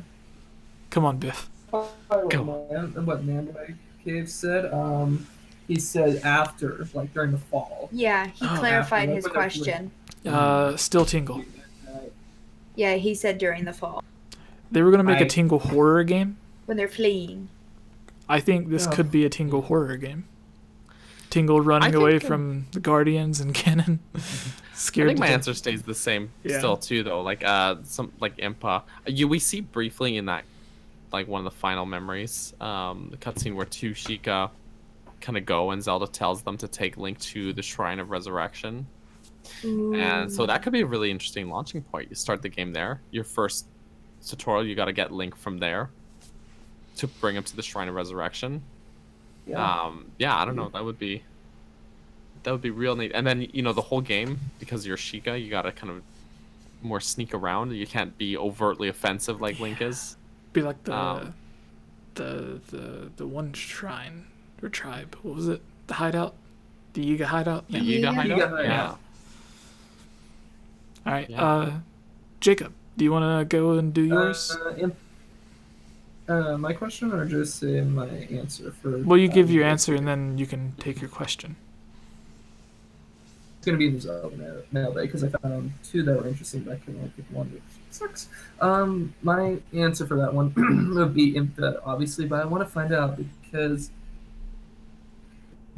about talking about what happened to Citadel. Like, I want to know like what happened if Impa played a part in that Yeah. Oh Yeah. my goodness. story. Have you seen Zeltic made a really good video that went up last week? Yeah, a really good video. I recommend anyone else, like after we're done, stay and watch with us, and then after that, go check out Zeltic's video about the Akala Citadel. It is fantastic. It is one of his best. Sorry, Jacob, to interrupt, but Yeah. I'm glad someone said that as well, because like I would love to see that. So now we're talking about this and what Manway brought up. It makes so much sense to like make something about that. Like I would love to see that, and then like what Jesse said about like taking Link, like the Sheikah taking Link to Shrine of Resurrection, and then jump to the battle. That wasn't me. That was one of them. oops, that was me. Oh. But Oh, yes, it's okay. One day, and I've been doing school, and I got a long day tomorrow. Yeah. Yes, So, so sorry. It's okay. It's fine. It's fine. But yeah, I think that would be nice. And then We got 2 questions left. after that, Yeah. I'm gonna pick which one. do It's you and then Daniel. I want? Okay. I'm going And for the also I mailbag. say Impa too. Oh yeah. Yeah. But- So we wait. forgot about another person. Like, who's this other person? Did we I skip mean, you? I don't really have Or- much to say other than Impa, and I'd want to see that interaction when Zelda's telling her, when he comes out of this, tell him this. When he comes out of it, give him the tunic. When he does it, Mhm. what What did she actually say? That's what I want to know. Yeah. Ooh, I got 2 really good ones. Look at this. What you got? Cliff Thank from you the so much. mailbag. Oh.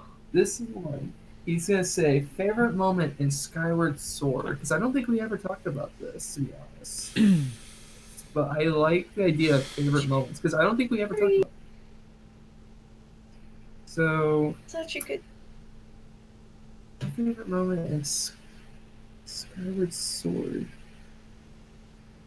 Gosh, dang. Good grief. So many great moments in that game. Hmm.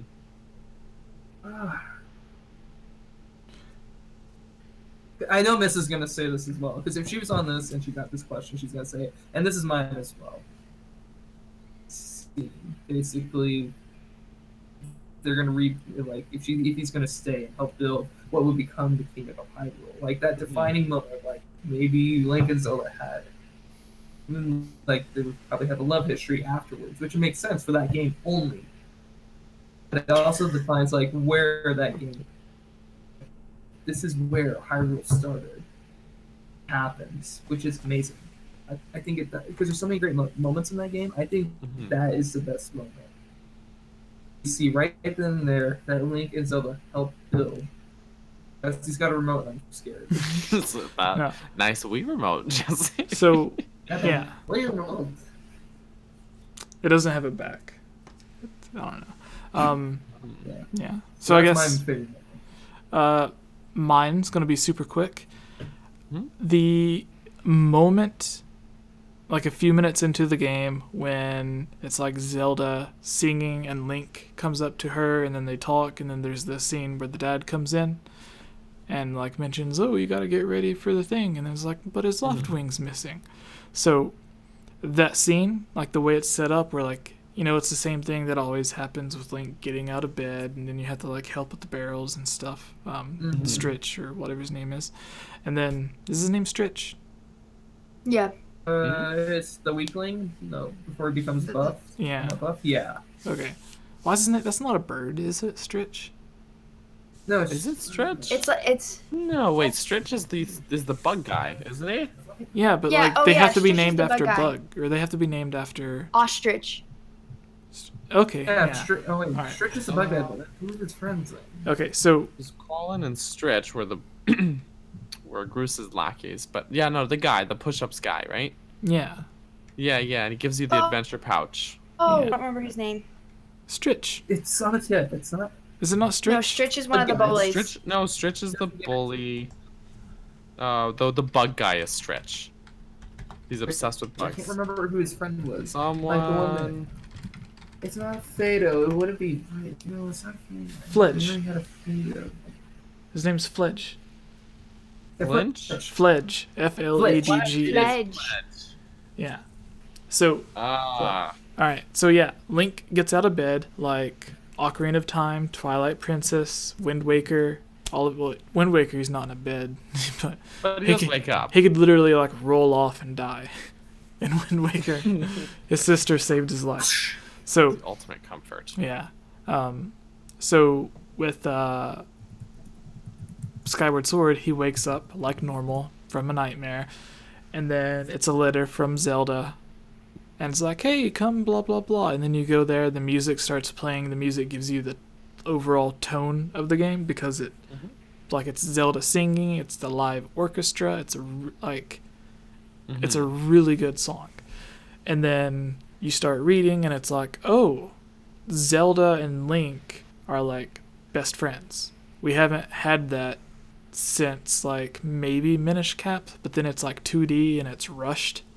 So you don't really get the sense of friendship. It's just her coming, being like, hey, let's go to the carnival or whatever it is. And then she gets like whatever. But in Skyward Sword, it's like you spend a lot of time with her. She helps Link, which is new. And then like you meet her dad, which is the first time in like a lot of Zelda games, maybe ever, that you see Zelda's dad. aside from like Wind Waker, but I think that's like her great whatever grandfather.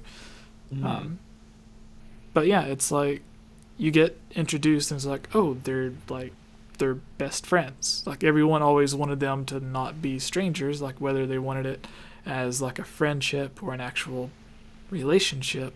Like it's all hinted there, and like you get the story with her father, and her father looks like the typical like a Skyward Sword version of the king or whatever, and looks a little bit like Rauru, and then his name is a play on Keabora Gaebora, the owl, and then you have he's always reading books about legends and stuff, and the book that he has in the artwork looks identical to the Book of Medora. And then in Twilight Princess, you have to get the Ancient Sky book. And if you think in Twilight Princess, Ancient would be back in Skyward Sword time, it being called a Sky book would be because it came like from Skyloft. So I like to think the Ancient Sky book was one of the books that Gaebora was always reading. So like just that first scene where he's like, yeah, I'm reading these legendary books or whatever, and then like it brings like almost everything together in the one scene, and it has really great music. So that's what I was going to say, and I thought it was going to be a quick scene, but then having to explain it, yeah. Sorry. Hi guys, how are you? Hi. How's Thanksgiving? It's not Thanksgiving in Canada. Did you enjoy the turkey? It's not in America anymore. No. So I It's true. messaged Holly and said like, oh, happy Thanksgiving and everything, and she was like, she said something like, I'm a veggie, like she like she was she was like joking around, but like she was kind of saying it like an insult, but at the same time it was like her joking. But yeah, she's like, I didn't eat turkey, but I mean, I didn't either, but do they No, have I still turkey have at Thanksgiving? Like Canadian Thanksgiving? Yes. We just don't have Black Friday. Good. Yeah. Black Friday is meant for home. But All right. Black Friday. Bleh. But Daniel, you go. favorite moments. Okay, I'm kind of torn between the two of them. Cool. So I'm gonna say both. So the first one would be, and toilet. ironically, they both take place in like the same area, but the first one is when you first land on the surface, the very first time, and you land on the sealed grounds. The atmosphere when you first land there is amazing. Like the music, the sort of just like emptiness of this area. This is like a really weird, unique area with the big spiral dug into the ground. The music is really good. All you find is this big door that's sealed shut with like a big Sheikah like magic seal on it. And then as you get closer to the beginning, like the middle of the spiral, there's like the little ceiling stone in there, and it's got like dark magic or whatever kind of poofing out of it a bit.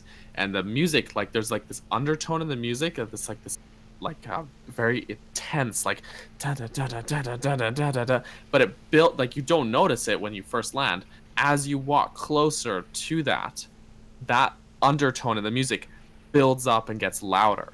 It's a really fantastic thing with the sound in that It's part like of the game. what they did with Hyrule Castle and Breath of the Wild. Good. Keep doing that, Nintendo. But it's fantastic. It's and the vibe, the feel of that moment is like that makes me want to wipe my memory and play the game again because I want to experience that again. Weirdly enough, my second pick that I was also torn between is in the Sealing Ground as well, and it's the last time you go to fight Girahim, and he's like really just pissed off at you and angry, and you have like the horde of bokoblins, and you're so OP at this point because you've upgraded the Master Sword that you're just like basically swatting them aside like flies, and it's that moment where you feel like how much Link has grown and become more powerful by the end of the game, because there's swarms and swarms of enemies, and it's just like they're just nothing to you. at that point, and then you have this awesome fight with Girahim, and it is a really great fight. I feel like I'm spoiling everything for Ilya, who hasn't played this game.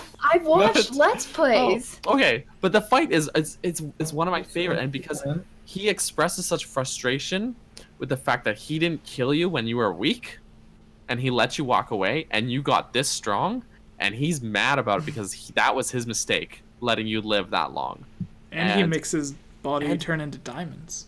Yeah, and also, like, there's a sense there where, like, it's that sort of rivalry that you've built throughout the game, and you're finally able to just pummel him into dust. Yeah. You know, like, and after you've been, like, pervertedly licked in the ear and taunted by him the whole game, and you finally get to just throw him off platforms and do the sword jumping attack where you stab him several times until he dies, and it's also really just a great moment. It's one of those moments where you're like, I'm having dumb fun in this game, and also I feel like great. I feel accomplished. So Yeah. those two moments, that's a big tie for me. I can't decide which one's better, but it's great because with Girahim, during the first fight, he's literally toying with you. Like, he grabs your sword and, like, laughs or whatever, and then, like, jumps away. Yeah, no, that's true too. He, like, totally he doesn't move quickly. He just, like you say, he basically just toys with you. He's not offensive in any way. Like, he doesn't directly attack you all that much because he's totally just playing cat and mouse with you, right? But then in that final boss fight, it's aggressive, it's tense, he's angry, and I'm having fun killing him. So it's another game that we experienced. Majora's Mask. What? I'm sorry. Did you say words? Say that again. I said words. Like, isn't it very? It's very interesting that Girahim and Majora are very similar. They taunt you. Yeah. That you and try to kill you. It's almost like Zant as well. Like, there's a few scenes in the game where, like, Zant could kill you, but then he just, like, goes away. They're childish about it. Yeah. It's Actually. interesting. Like, what if Majora wasn't? Oh well. I'm just thinking. That's all. Yeah. And then Majora could kill everyone immediately, but he just gives them 3 days. It's like... It's like, nah, I'm just going to taunt you. Because he wants to watch them squirm a bit first, you know? Yeah. Like... Yep. All right. And then I'll go... Did everyone give their favorite moment? No. Oh, Ilya. yeah, Ilya. Ilya, who has not played this game. I'm doing this based on story. I mean, there are several sweet moments in the game, but at least right now, I would say my favorite moment is that last encounter with older Impa, and when she fades away.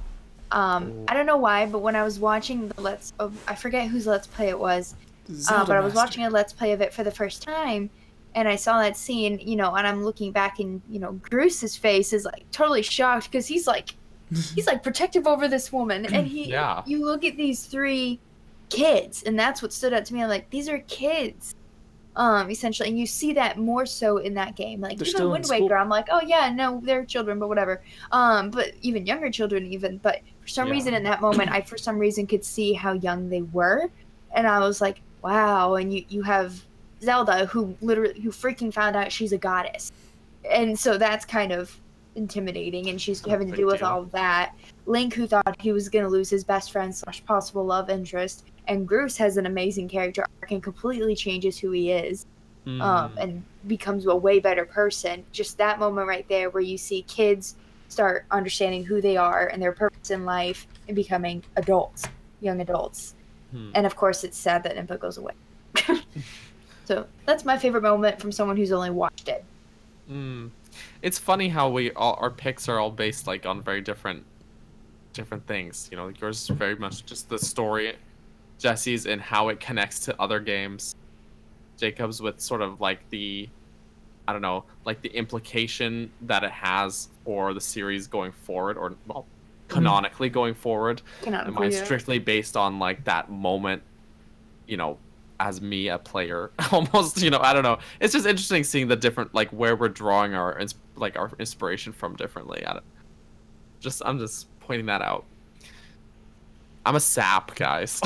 So, I've also been doing like a lot of That's what I thought. 2 days, like story planning. I get on these hypes where like I come up with a story idea or a character idea, so I just start writing. Like I just began like a chapter of a book, but now I'm stuck because I'm like I have no story planned. I just thought this was interesting.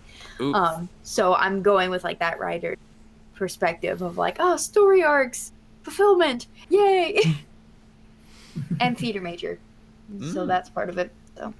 All right, Daniel, I think you get the final question because you Complete. read out the question that I was gonna read because I couldn't find it. So It was at the bottom. Since it was- you just had to maybe scroll down. maybe my doc didn't update. Oh, maybe. Yeah, Um, I'm gonna That's why you refresh pull it and that see if it refresh pops up. button. Because the last one's from Abigail. Sorry. Next. well, let's see. I should have been looking through this before. Yeah, Daniel. Gosh, dang it, Daniel. Oh no! Just see if What? everything is what you do. It's still not there. I deleted it now. Oh. I've been deleting it as we read them, so that we don't, repeat questions that we've already done instead of just getting new ones. You have a question. I do. I think we've done Is this Jesse really going to kill Daniel this week on the podcast? Asking for a friend, thanks. Oh yeah, who submitted that one? King Bergerson. What sounds like a weirdo? That sounds like a weird guy. I will. The answer is yes. The only time I bet I he doesn't will. even eat burgers. The only time I will kill Bergerson is in Smash Bros. That's where you're wrong, kiddo. Or Mario Kart. Or Mario Okay, Kart. That is Or on the Switch. I am not good at Mario you Kart. you could have joined Yeah, in on on the Switch, Mario you Party would. that we were Exactly. playing. The Mario Party? Yeah, it was me, Tubes. Was it you, Jacob? Did you join? For what? Mario Party? Oh yeah, I somehow came in second. Yeah, it was me, Tubes, Egg, Jacob, Alex, Ford. and Cheyenne, whatever her username is. Yeah. Also, Daniel, when are you getting Mario Kart? The only Mario game Soon, going actually. out. Can confirm soon. Can confirm very soon. After Mario Kart. he'll buy Mario Kart after he buys a brand new Switch and a second copy of Pokemon Let's Go. I've already bought both copies of what? Pokemon Let's Go, so that second Switch is the only thing left to tick off that list. He bought two Pokemon Horrible. game. He bought the same game twice before he bought Mario Kart. It's funny because I keep saying I haven't bought Mario Kart because I don't want to buy the same game again, and then I went and bought both versions of Pokemon. Didn't you say you were gonna get Mario Kart like a few months ago, and you said soon, and now you're saying soon, so we're expecting 2019, right?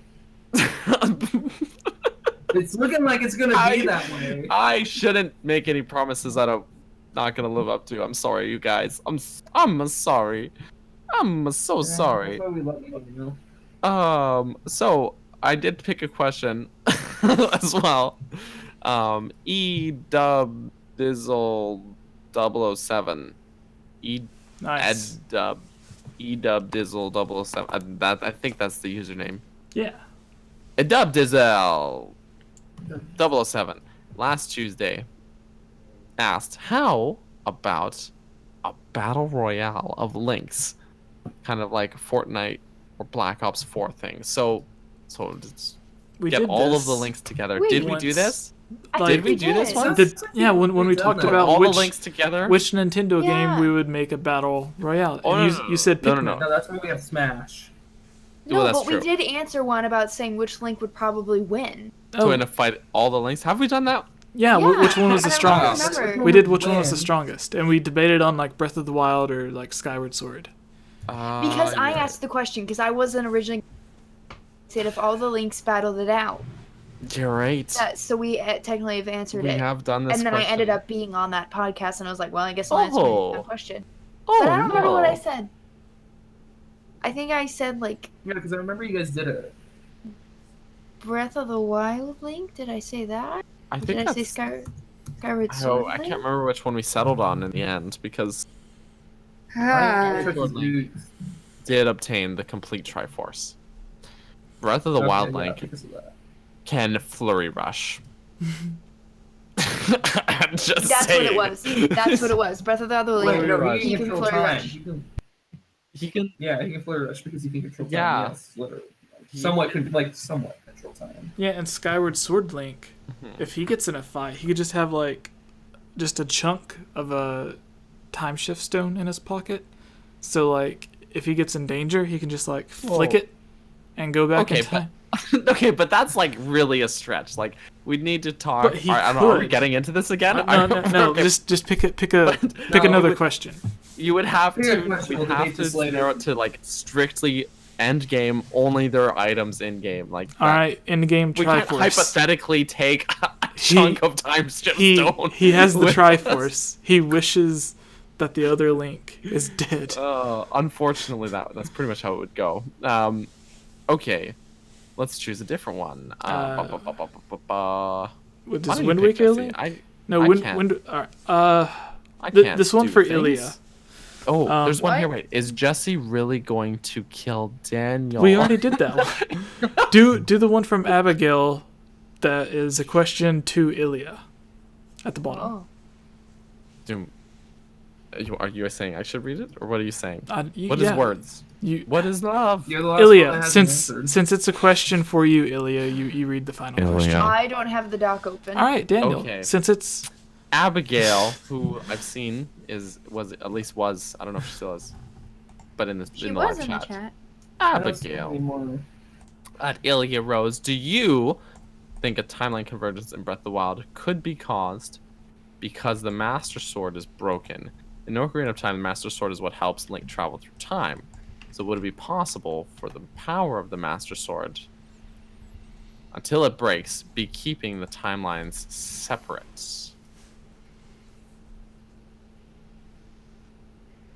Sounds like something. All of us should answer. Honest. I think it's a dragon break.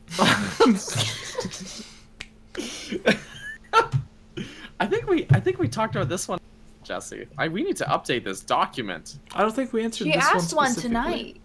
Did she ask one tonight? She Was this asked what one she tonight asked in the tonight? chat, but I don't know if it was transferred to the document, and it was addressed to me too, and I forgot to save it. Maybe if Abigail. you like Control What was her F question? and then How far back do you At- think, Ilya? Ilia. Yeah, here. Ilia Rose. My family is like 90% German. That's not the question. All right. Hyrule Gamer tagged you. Ilia Rose, if the next big... Okay, yeah. So Abigail says, That has to be it. Ilia Rose, if the this next one. big Zelda game is a sequel to Breath of the Wild, do you think it will be set in an alternate world to Hyrule, like Termina or Lowrule? If so, which do you want it to be set in? Well, one, I do not want a sequel to Breath of the Wild, but if there has to be one, But I want Patricia the same needs a engine. job. I want the same engine, but a different story, different Link and all that jazz. Oh, she posted it again. But if at the oh, bottom. good, that's Thanks, helpful. Abigail. Thank you, Of Abigail. course. But if they did do a sequel, I would prefer it be if it had to be in a world that we've already established. I would prefer Termina. We have. I mean, I know there's Lowrule and the Dark World. I know they're different, but Link to the Past and Link Between Worlds. However, I would prefer Termina because, first of all, imagine what that would look like with the Breath of the Wild engine. That would be heckin' cool. I don't know what the game would be like. I'm not sure I'd want them to rehash the 3-day cycle, Majora, all that stuff. I'm not sure I would want that, and especially since Majora is gone from the map anyway. Not 7 days. Do not give me a week cycle. I would die. I would die. Okay. I would die. Challenge accepted. Rejection. Oh But my I don't gosh, know. This made Jesse sad. That would just be too much to keep up with, 3 days was hard enough with all of the side quests there. But just but answering it simply, if they did make a sequel and it was had to be set somewhere that we've already established, like the ones you suggested, I would say Termina, because of all the places, even the ones that you didn't mention, like Labrina. the Holodrum. yeah, there's the Oracle Kansas. Games one, Hytopia. Koholint. Koholint. Hytopia is north of Hyrule. But Koholint, like even with all those, I prefer Termina, just because we've already seen it in 3D, so I want to see it in an updated 3D. Change, I mean, just like they do with every Hyrule map, change where everything is set. Don't make it exactly like the Termina map, because that's the whole thing, is that they change that, because I think we've explained this before. Whenever people try to use the geography of Hyrule to justify a theory, it's like, it's different in every single game. You can't use that. They might be in relative areas, but the creators have said this before. Why would they make them all the same? Then there's no reason to explore, because you know exactly where everything is. That's dumb. That's dumb. Yes. They said like Aonuma said, like if Lake Hylia looked the exact same, or if Kakariko Village was located in the same place every single time and it looked the same, it would be boring. And they don't want to make a boring game. That's why they changed the geography. They literally said it has nothing to do with the lore of the games. It's all about making it fun. So when people are like... And that's what they would need to do with Termina, is make a new map. I have no idea what this would be. The one thing, and someone brought this up in chat, and I agree, that would be a challenge, is Majora's Mask is so unique among Zelda games. So dark, so different from all the other Zelda games. It would be hard to return to Termina and have a story that lives up to it. But if anyone can do it, it's Nintendo. My favorite idea with returning to Termina is Breath of the Wild would be great to see Termina on the scale of Hyrule and Breath of the Wild. But my personal favorite, I would like to see a sequel to Twilight Princess, where he tries to find Midna in the same way Ocarina of Time Link tried to find Navi. And while trying to find Midna, he ends up in Termina.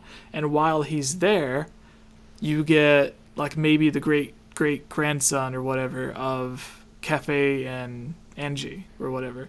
And then Anju. Yeah, and then she's like, or he, whatever, is like, you remind me of that kid from the story that my grandparents used to tell me. And then all of a sudden it's like you're hearing... You mentioned this before, Yeah, and all of a sudden it's like you're hearing tales of his grandfather or great-great-grandfather when he was there. It's like, yeah, this kid was here for 3 days and somehow like he managed to help everyone.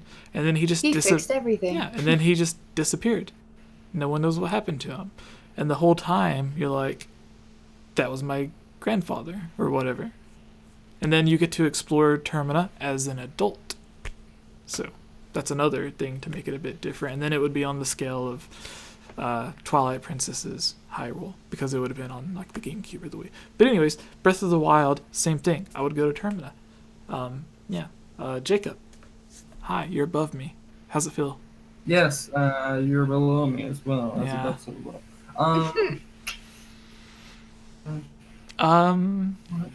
Because Kayla, our other co-host, who's not here, she works at Nintendo, and I don't work there because I don't live in Washington. If I lived in Washington, I would probably work with Nintendo, or New York, because New York has their World Store and their offices and stuff. This is beautiful. They have a new Link statue. Yeah, I saw a picture of Luke, Zelda Master. Oh, he lives in New York. Or at least he's visiting. It's so beautiful. Yeah. So I would definitely work for Nintendo. Actually, a lot of the people that I was really good friends with when I was writing for Zelda Dungeon, some of them were contacted because of their love and interest in Zelda from like all of the articles they wrote, and they would be contacted by Nintendo to come and like work for them and like write or be a part of like their social media or their Miiverse, or like I used to be friends with someone who worked in the Miiverse community. It was their job to like go through and make sure everything was appropriate.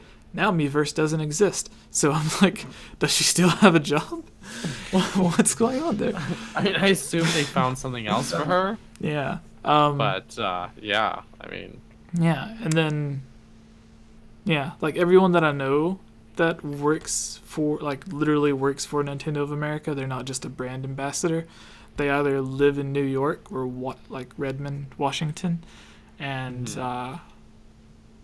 Mike Drucker, the one that I mentioned earlier that named Bruce, he lived in Washington, and he used to work at IGN, and that's how he ended up working with Nintendo. And the same thing happened with Jose Otero, that used to do the Nintendo voice chat. He was the host of it. Nintendo came and the ninjas plucked him out too. So Nintendo's ninjas literally like pay attention to like all of the Nintendo podcasts, or like the IGN people, the Go Nintendo people, the Zelda Dungeon people that write and dedicate a lot of time to Nintendo. And they will go and be like, hey, you seem really passionate, you know what you're doing, come and work for Nintendo. They also did it with who's the one girl from Nintendo? She's always on the Treehouses now, but she used to be on IGN. I forgot her name. But she's really cool too. She used to work at IGN. Jose wasn't negative. I loved Jose. Nintendo voice chat is kind of okay now because it has Pierre, who signed my thing up there. I chatted with him. He also messaged, like I had a message with him, and he said that if I wanted a job at IGN, I could move to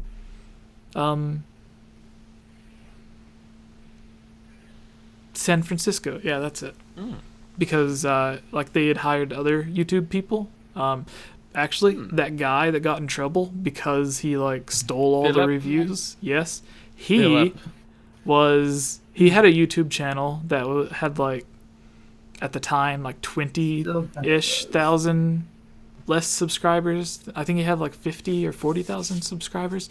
Anyways, I was on a bunch of podcasts with him on the Spawnwave channel, and like I didn't know him personally, but like I had done stuff with him before in videos and podcasts and stuff. So when I found out that IGN hired him to be their Nintendo, like their main Nintendo guy after Jose left, I was like, oh, that could have been me. So that was when I started messaging Pierre, and he was like, yeah, that's like, I think I showed Daniel I sent a screenshot, and he's like, yeah, that's exactly what we're looking for. He mentioned something about like broadening up to not just focusing on Zelda. But he was like, that's exactly what we're looking for. Just if you're ever interested, like actually interested, then like to message him back. And then, but I don't want to move to San Francisco because I'm a single parent, and I don't want to be a single parent in San Francisco alone, where the cost of rent's like $10,000 a month. Yeah, seriously. Sounds like my hometown. Yeah. All right. You guys go, right? Jacob? Sequel, Breath of the Wild. Where? Oh. What do you want? Oh, what do I want? To be honest, I don't know if you could go back to Terminator. Because of like all the like ways you can get there. I just don't think you can go back to a place like where a story was set and sad, and you had to make it happy again. Just by getting rid of this one disturbance. Hytopia. They were all sad because they wore horrible outfits, and you had to save them from the horrible outfits. Yeah, well, we're never going to Hytopia. Yeah, no. No. So That's no for me. The funny thing is, but, sorry. Jesse, go ahead. Okay, it's really quick. I was going to say the funny thing is, in Breath of the Wild, you can see the land towards the north. Like there's the big gorge, switching it off. But you can see like trees and houses and stuff over there. But it's not rendered like it is in Hyrule. It's just to make it look like there's stuff there. But that's north of the map in Breath of the Wild, and Hytopia, canonically, is like connected to Hyrule, but it's like the north part of Hyrule. So that land that you can see is technically Hytopia. Does that mean that like a bunch of Zelda 2 takes place in Hytopia? Maybe. Because that area is north of Hyrule. Everything is northern in that game, because Hyrule's at the very bottom. Hyrule's Zelda just this tiny smidge at the bottom. Yeah, the map in Zelda 2 it begins with the Zelda 1 map that's like huge in that game, but when you play Zelda 2, it's just like a tiny little box at the very bottom, and then the larger map is like 20 times bigger. So anyway, 20 times more painful. Yeah, Jacob, we keep interrupting you. I'm so sorry. It's fine. This is why It's fine. Miss Like, Click it's- never bothered to come back on the podcast after. Also, she's currently making and uploading a video. I think Patreon's get first, which I am for her as well, for Skyward Sword, like her thoughts and like what she thinks about it. She's working hard. Yeah, she's a working girl. Like I was saying, Termina. Back to it. And like I said, it had a dark, sad story to it that you had to bring us to at the very end. Like I get the idea of like what you're saying, like search for Midna after Twilight Princess 2. But like after Twilight Princess, make it a sequel. You meet like Kafu and Anju's, and that would be interesting. But I don't think you want to do it in Termina. If you came into the world dark and miserable, and hope back into this alternate realm, basically. You just go back to where it's like happy and stuff, and then it becomes dark midway through, and then you have to bring the light back to it. I don't think it started out bad and it got good. With Hyrule, it was fine, and then Ocarina of Time, it was good. Later, you cause destruction by pulling out the Master Sword. You have to fix it, and it goes back to being peaceful. I don't think you can do that with Termina. It's like new land, like a new Hyrule, or like some other place, Dark World. I think will make sense. Like even low world, like explore that. And Termina can be considered both the same thing. But I'm stumped.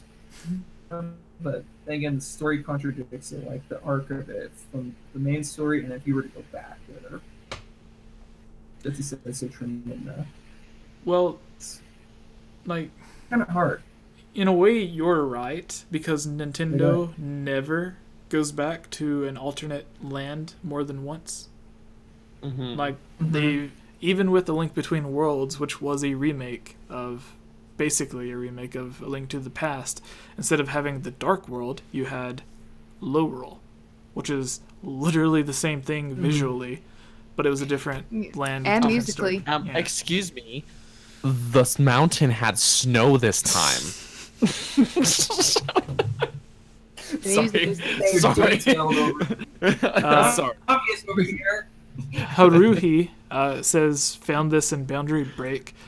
Funny story, Boundary Break used to be in like dozens of my videos, and then yeah, he got too popular, I guess. He's too cool for us. Yeah. It's funny is I used to like I had messaged him before I started editing for Jesse. I almost started editing for Boundary Break. Yeah. Almost. But then he's like, but you know, I enjoy doing it too much basically, and I don't want to pay. And I was like, you know what? And I totally get it, and it's okay. And then, you know, we would message back and forth. We would tweet. I made the Star Tropics video from Nintendo Prime. I sent it to him. He promoted it on his Twitter. He was like, we would tweet back and forth and stuff. And then just after a certain point, And then he got popular. I guess he got too popular. There's just too much. I think it's just, I don't think he's deliberately being malicious or anything. I think it's just there's too much volume there. Yeah. 'Cause I'll still reply to tweets and stuff like that, and just nothing. So Yeah. I think it's just there's too much volume. Like, he was literally on dozens. I wouldn't say dozens, like maybe 1 of my video. Like, he was on a bunch of discussion videos, and then I think he was on one actual scripted video. And then he asked basically all of the Chamber of Sages members when it first started to be on his Ocarina of Time video, because he wanted other Zelda YouTube people, and I was supposed to be on it, but it was when I was living with my ex, so I had literally no time to do anything, barely time to work on my own videos, as opposed to doing something for someone else, and then yeah, he just got too popular, and then now like it's kind of weird. Sucks. But anyways, we keep interrupting Jacob. Jacob, hi. How you doing, Biff? Finish your. Oh boy. Because I meant to do it for just like.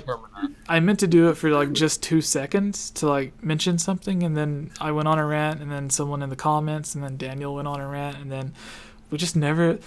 But this is why people like the podcast. What about Commonwealth? He's a good friend too. We hung out with him at E3. He's a good dude. Yeah. I like Conrad a lot. I've actually been not just friends, like I mentioned, whoever, Boundary Break, with Commonwealth.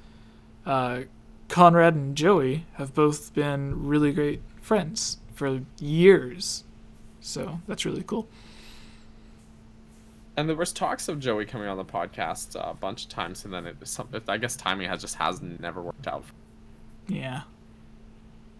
Jacob, what's up? Yes. Hey, man. Gas prices where I live. I wish they go down. Too real. They're man. down in my area. Just saying. Lucky you. Yeah, lucky. Mine keeps fluctuating between $2.70 and like $3, which sucks. I remember when they were like $2.20 where I live. So that's per gallon, right? So. Yeah. So the gas prices right now are about $1.40 per liter. A gallon is 4 liters. So. Ow! That hurts. So. Thinking about that. But that's also Canadian dollars. Yeah, Hey, so Canadian yeah. dollars at like $1.30.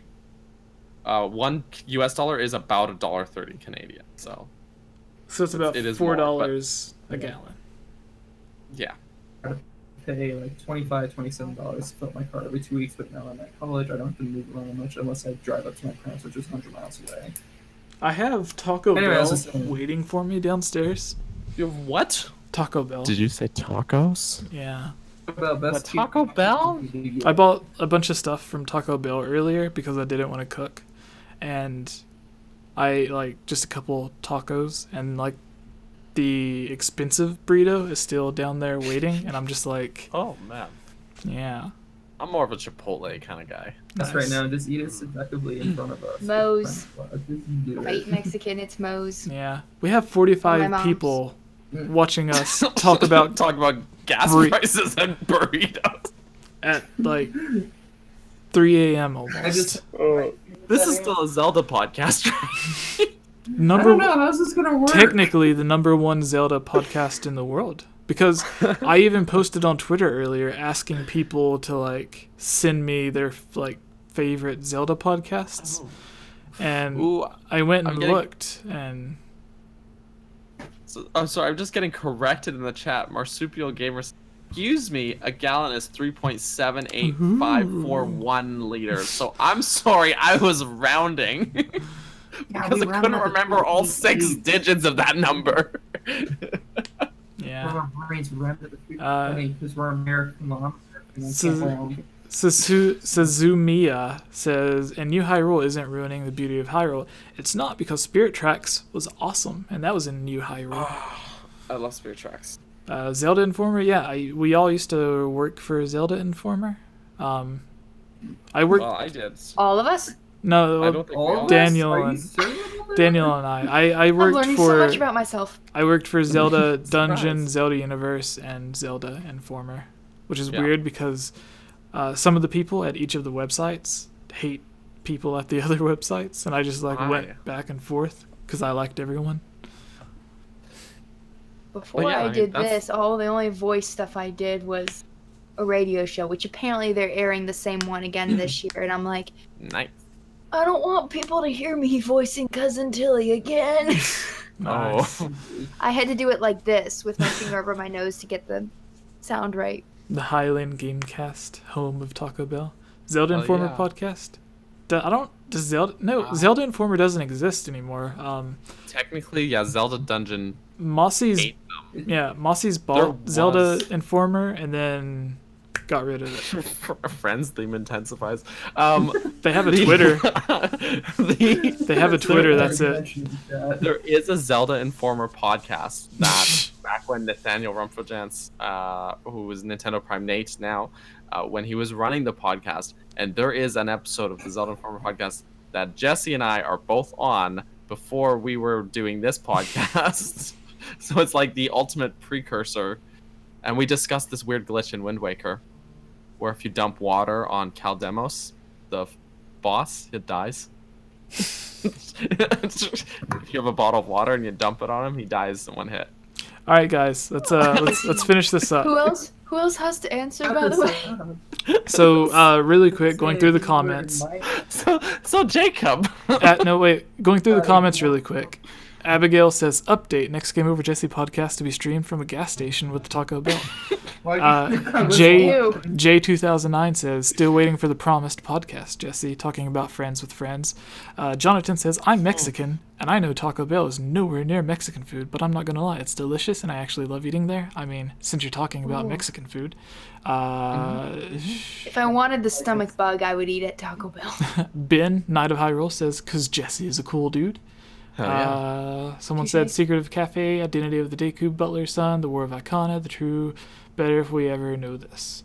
Yeah, mysteries are cool because they remain mysteries. Mysteries are good. I'm hungry for tacos. Why don't people say blah blah blah? 3 new Zelda games. What's going on? Talked about all that earlier. All right, go, Jacob. You don't want to go to Termina. No, I don't want to go to Termina because it would just destroy the entire story arc of like what was built up. I don't know where else you could go or wherever. You go to Termina, yes, but you're at the same time you're destroying the story arc of like what was established in Majora's Mask. Javier said that as well. Just a reimagination of like what's happened and what he said and like in his comment, but I agree on that. Like, don't destroy what's already been made there and rebuild it into something else. I mean, I don't care. If you want to do it in Breath of the Wild engine, make it a remake, cool. But I would not go back to China. I don't know where you would go beyond it. Make something. I mean, like I said, that's all I got to say. So. It only took us a year to. Yeah. To finally answer that gosh dang question. Good grief. Honestly, it was kind of like what you were just saying earlier, but I guess you just never got to finish the complete thought. Yeah. You never got to finish, Jesse. You wouldn't let him finish. Is it Ilya's turn now? No, I answered first. It's Daniel's turn. Daniel. The last one. No, I didn't go yet. Right. Is this the last for the last question, or do we have a quick question after? No, this is the last. Let's be honest. This is the last. Yeah. This was the last one. I need to take more pain medication. The ones I've taken are not working. So. I'm tired and she needs sleep. And it's gonna work. I got class tomorrow. Trust me, I won't get to sleep. Her neck is. What's broke. the question again? Breath of the Wild sequel. Breath of the Wild sequel. Yeah. Where should it return? Oh yeah. Termina, So, high roll, low roll. None of the above. Okay. I would say maybe the Dark World.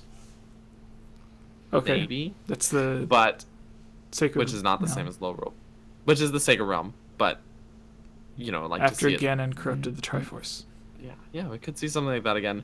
I really like sort of dual world sort of stuff in Zelda game. I'm like polishing this tiny letter opener with a sock. Sorry guys. Some stench on there, boy. If not, I think what I would rather is really just a new area. So we do see like the land, not just Jesse, not just to the north of Hyrule, but also to the west end of Hyrule, where there is land there that you that you can see that doesn't actually block you on my actual screen.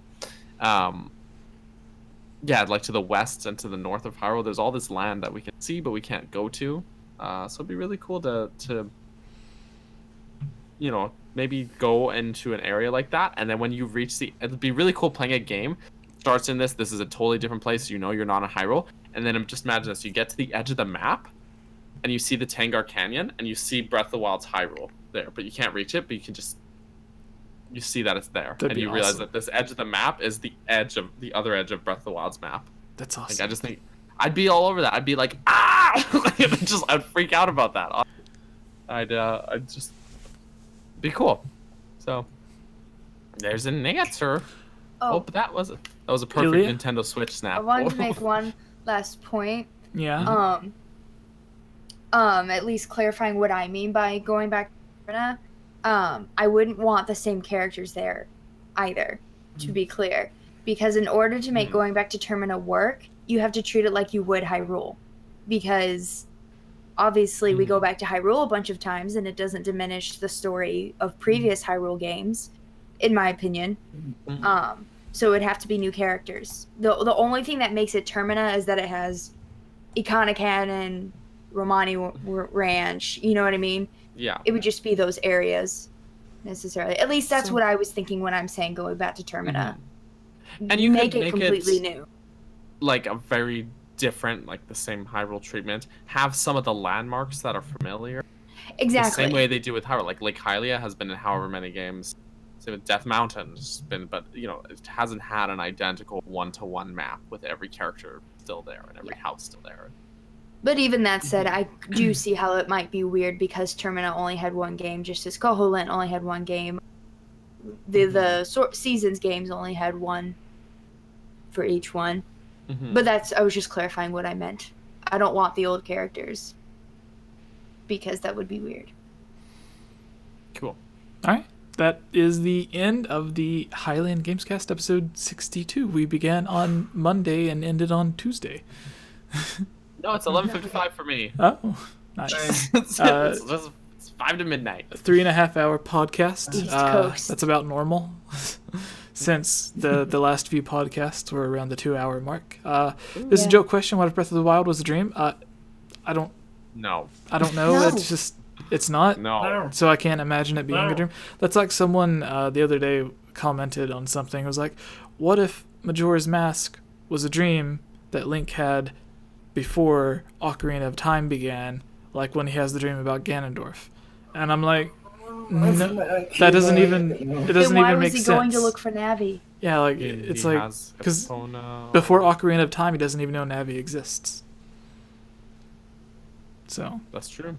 Or the Skull, he doesn't know who the Skull Kid is. Because he doesn't give the... Anyways, end of the podcast. You can follow Ilya at... Who are you, Ilya? I forget. What's your name? I do voiceover narrations here. But I have my own channel, Ilya Rose Apprentice. Either one. I post videos every other Wednesday, so not this Wednesday, but next Wednesday. I will have a new video going up. Geeky content. I also have an Instagram. It's mainly just to advertise for it, although which the Instagram is at @IlyaRose_Geek Apprentice, not because I couldn't fit it in, so just Apprentice. I will say though, the 2 times recently when I was rewatching the Hunger Games movies, I posted really long stories. Yes, at like 3. It's like 3 a.m. and I'm like, guys, I'm in tears. I can't. Having like philosophical conversations with myself at 3 a.m. after crying my eyes out. So that happens too sometimes. And that's pretty much it. Nice. Okay. Another quick question in the chat. Breath of the Wild is redesign of Zelda 1 Dueling Peaks. All of Breath of the Wild was kind of based off of Zelda 1. It was like the most influenced game on it. The Dueling Peaks specifically are like a sort of reimagining of a specific piece of concept art for Zelda 1. Yeah. And that's what the beginning... On the Don't forget mountain. Spectacle Rocks. Yeah. Don't forget those. That's where the beginning cave that comes out to the cliff that like overlooks the trees and everything. That's from that concept art. Yep. Jacob. J2's the very long emotional stories, Ilya. Yeah. So who are you? They Instagram were stories. Who are you, Jacob, and where can people find you? Who am I? Who am I? Why are you I here? don't know who I am. I have so many identities. I go by so many names. I am Jacob. I am one of the admins and one of the OG people on Jesse's Discord, along with Daniel and another guy that came in here, Retro and Gibbs. Mm-hmm. You'll find me at Jacob or J-Link. I do have a Twitter. It's just J-Link. I was put in stupid randomizer. I don't know why. I'm just usually there talking with, posting stuff on Twitter at times. And if you want to hook me up, just at me at Jesse's Discord, or just message me if you have a question, and I'll try to get to you as soon as I can. For college. So, Daniel, who are you, Daniel? Yeah, what are you doing here, Daniel? Yeah. Who is No. you? I don't even know. You must know more about this Is juicy man. is your wife still watching, or did she give up? I think she went to bed. Yeah. She's smart. Yes. Marsupial Gamer says Jacob of the very blank room. I'm in college. I don't have a lot of stuff. I didn't take a lot of stuff with me in college. And I don't blame took you. Clothes, and then like everything. Like I can't show you everything. I'll probably do a little tour of my room on my Insta story, maybe.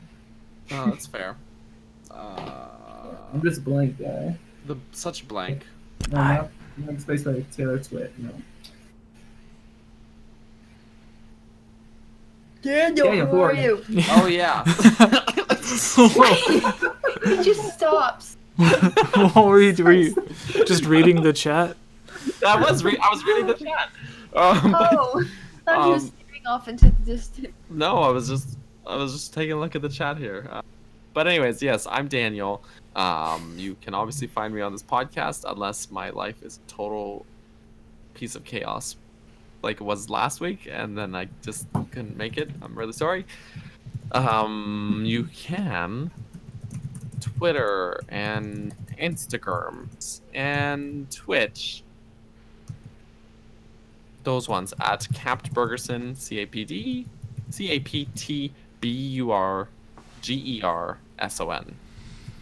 And